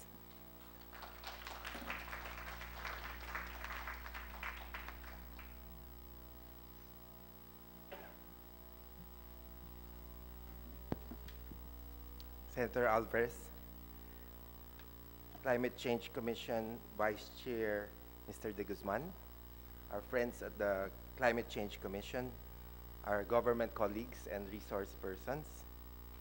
First of all, I'm very pleased to be able to deliver these closing remarks. We're very privileged at the DFA to be aided in our international negotiations and commitments by very able interagency, intergovernmental group of course, together with our civil society organizations. We, of course, express thanks to Senator Lauren Legarda, UN Global Champion for Resilience, for her continuous championing of the Paris Agreement, as well as, of course, the creation of the Climate Change Commission. We at DFA do not regulate sectors that contribute to greenhouse emissions or whose resilience or adaptation is crucial for national development. However, we are active on this issue as a key aid to our government in our international economic relations, as well as in our general diplomatic relations. We're very proud that the Philippines has participated in the Paris Agreement and actually submitted already our INDCs. From the legal perspective, of course, DFA, we're quite conscious of the international law obligations of the Philippines under our international treaties. First and foremost, we wish to congratulate this first consultation towards submitting what is called the first NDC. The first NDC is a key document, a key legal document that will be provided to I think it succeeds the INDC. We have to be very careful since the INDC may have some automatic entry into force if we do not submit our first NDC. We note that other countries have already submitted their first NDCs. A key development recently, and we're very grateful for this development, is the reorganization of the cabinet clusters.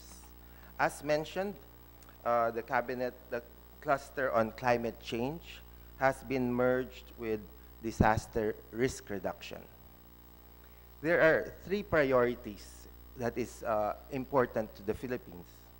The first is vulnerability and resilience. Second will be our progress and development. And third, of course, is a clean environment. The importance of the issue of vulnerability and disaster risk and its interconnection to the climate change issue is that most science predicts very serious effects if the 2 degrees is breached. Of course, as you have heard from Senator Legarda, adaptation is very key, because we must remind everyone that breaching or not breaching 2% is not something determinable by the national NDC of the Philippines. Even if we achieve 100% reduction, the global climate or temperature is not determined by the Philippines. So that's why you hear very often vulnerability, disaster preparedness, resilience. We must do our best, but prepare for the worst. It is definitely not in our control, but in terms of determining a very strategic NDC, and this you will hear from Senator Lauren always, is how do we take advantage of the available funding for adaptation and mitigation.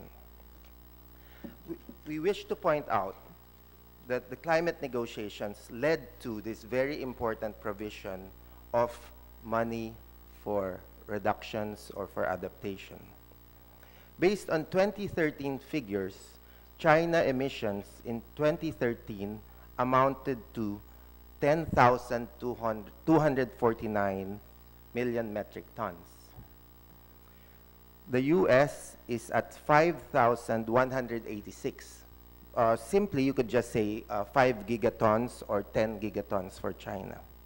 Japan is at 1.2 gigatons, and Vietnam at 152 million metric tons. Indonesia, 479 million metric tons. Malaysia, 236. Thailand, 303 million metric tons. Guess what the Philippines is at? 98 million metric tons. So we are the good guys. We always have to remember Philippines is among the good guys. In terms of reductions, the Chinese approach was to provide a peak of 18 gigatons by 2030. The United States, very conveniently, which has a decelerating graph, they are at 5.1 gigatons. They are adopting 4.3 as their target. But their graphs on reductions based on changes in their emissions is already on a downward trend because of their accumulated. So it's a very convenient, in international negotiations, it's convenient to predict the future and commit to something that's already going to happen. So don't be surprised that their drop from 5.1 to 4.3 is anything serious, because their trending really is going that way. So in terms of Vietnam, I always try to compare with Vietnam because they're our closest competitor, as Neda pointed out, and some others. They're the ones going to overtake the Philippines. But if we adopt very positive measures, we will we'll give them a good fight, but in the friendly ASEAN manner, because we're all partners. So Vietnam has done its homework. They have projected a peak at 700 million metric tons as their target. They've adopted a China approach of looking at their industrial policy. China has said they will adopt a peak of 18 gigatons. Of course, we can do the per capita discussions, and for me, it's a little fairer to do per capita. If we look at per capita, currently Philippines is 1.3, and I think Vietnam is 2.3. But anyway, again, we are doing better. So one key congratulations I really wish to give the room, of course, because in the Economic Relations Department unit of the Foreign Affairs, we believe very much like NEDA and all the agencies, what we're doing is Team Philippines. So it's really a whole of government approach for what goal? What is our goal? The goal we have is very simple. Our first goal, of course, is to ensure we're ready for the big one. Of course, the big one is that earthquake that everyone has predicted, as well as any other disasters projected by science from the 2%, and we just heard the report that Indonesia or the equator area will hit higher temperatures. So our first goal, as a national goal declared already by the Office of the President, is increased readiness, resiliency, and disaster preparedness. Why? Because the second goal of 2040 for developed status Philippines, how do you call the 2040 goal in Tagalog? Ambition 2040 will all be for naught if we're not prepared for the climate change, extra special disaster issues.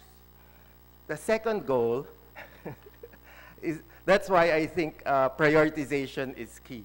The second goal, of course, is development. Because most European countries have a reverse pyramid or a diamond, Philippines is still traditionally like a pyramid, where at the bottom of the pyramid, NEDA has projected our compliance with elimination of poverty by 2031. Strong growth 2031. But given today's technology, knowledge base, transparency,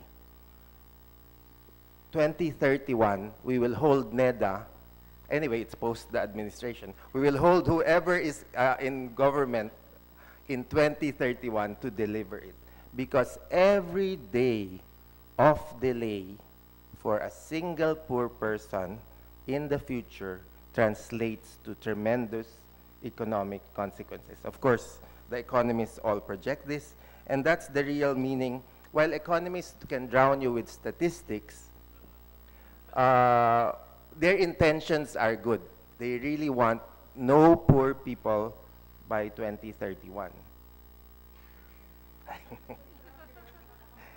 Then the third the third priority of government. So I think that's why it's Team Philippines. First, let's all survive the disasters. Second, let's all work together for a developed Philippines, Ambition 2040. I still think 2040 is too long. And then, so a prosperous, strong middle class, everyone, as pointed out, comfortable sending their people to school. The fourth priority is the clean environment. So this is the clean environment, not necessarily always developmental, but any ordinary citizen is entitled under the Constitution to pollution-free and healthful well-being. And then the fifth, of course, is the partnership of the Philippines with our neighbors. This is Team, if you keep on saying Team Philippines only, then you're forgetting our Team ASEAN. The Philippines is integral this year to the 50th anniversary of ASEAN. So us in the Foreign Affairs are thankful to all the agencies. It is truly a landmark year. ASEAN has truly become a model for the world, a model to those EU problems and Brexiters, a model for the multilateral system, because ASEAN is doing it the so-called ASEAN-Asian gradual cooperative Filipino way. And the Filipino way is also the Asian way. So the Philippines as a responsible member of the global community. So in terms of designing the coming NDC, our call, at least in foreign affairs, is that we do it united as Team Philippines. And so, as called for by the Office of the President, in these consultations that we congratulate has been launched today, you probably will have 2 or 3 or 4 more, targeting by mid-year some sort of solidity, readiness by late 2018. Of course, we will have to allow each sector, please, each sector, we encourage you to internally, inside your agency, to argue, fight, argue again, and then if you need to resort to some other devices, build your own internal consensus, because then in the interagency consultations, there is always a bit of your sector should do more, your sector should do more. And so there will always be that. That's a very healthy exercise. But in the end, we hopefully will come to an first NDC that we can all reach consensus on. Of course, there will be battles over what is the final number. There are 2 ways to go about it. As pointed out, our neighbors are currently, our ASEAN neighbors are currently in the range of reductions from 8% to 35%. Philippines is ahead at 70%. This is against business as usual. However, the key is not really the final percent, because these are all conditional, as is always pointed out. The Philippines could profit from its high targets, because if we assemble all the mitigation adaptation projects sector by sector, there is funding available. So as there is funding available, the profit, I call it profit, some people may object, but being in the economic unit, I'm, I think, entitled to look a little bit on the commercial side. So there are billions of dollars, millions of dollars. Part of the consultation's goals is to really ramp up the adaptation, mitigation projects that your sector can think of, and nothing has to be reinvented. It's all on the internet. Already 20, 30 countries have already submitted their projects for funding in the range of $10 to $20 million each.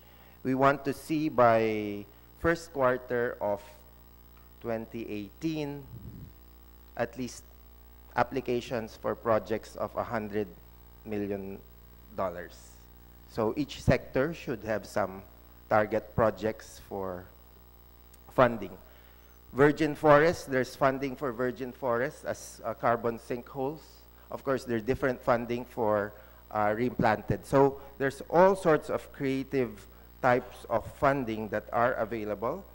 And so I really think working on the sector approach is very healthy.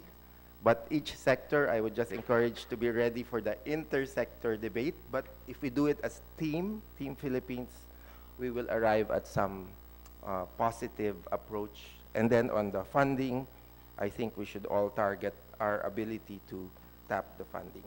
So maraming salamat. The traffic is awaiting. We are waiting for pollution-free EDSA and traffic-free Philippines based on our NEDA and economic team planning. Magandang gabi sa inyong lahat. Thank you very much, Undersecretary Tihanki. So this concludes our program. We thank all the agencies, organizations, and guests for joining us in this important event. Maraming salamat po.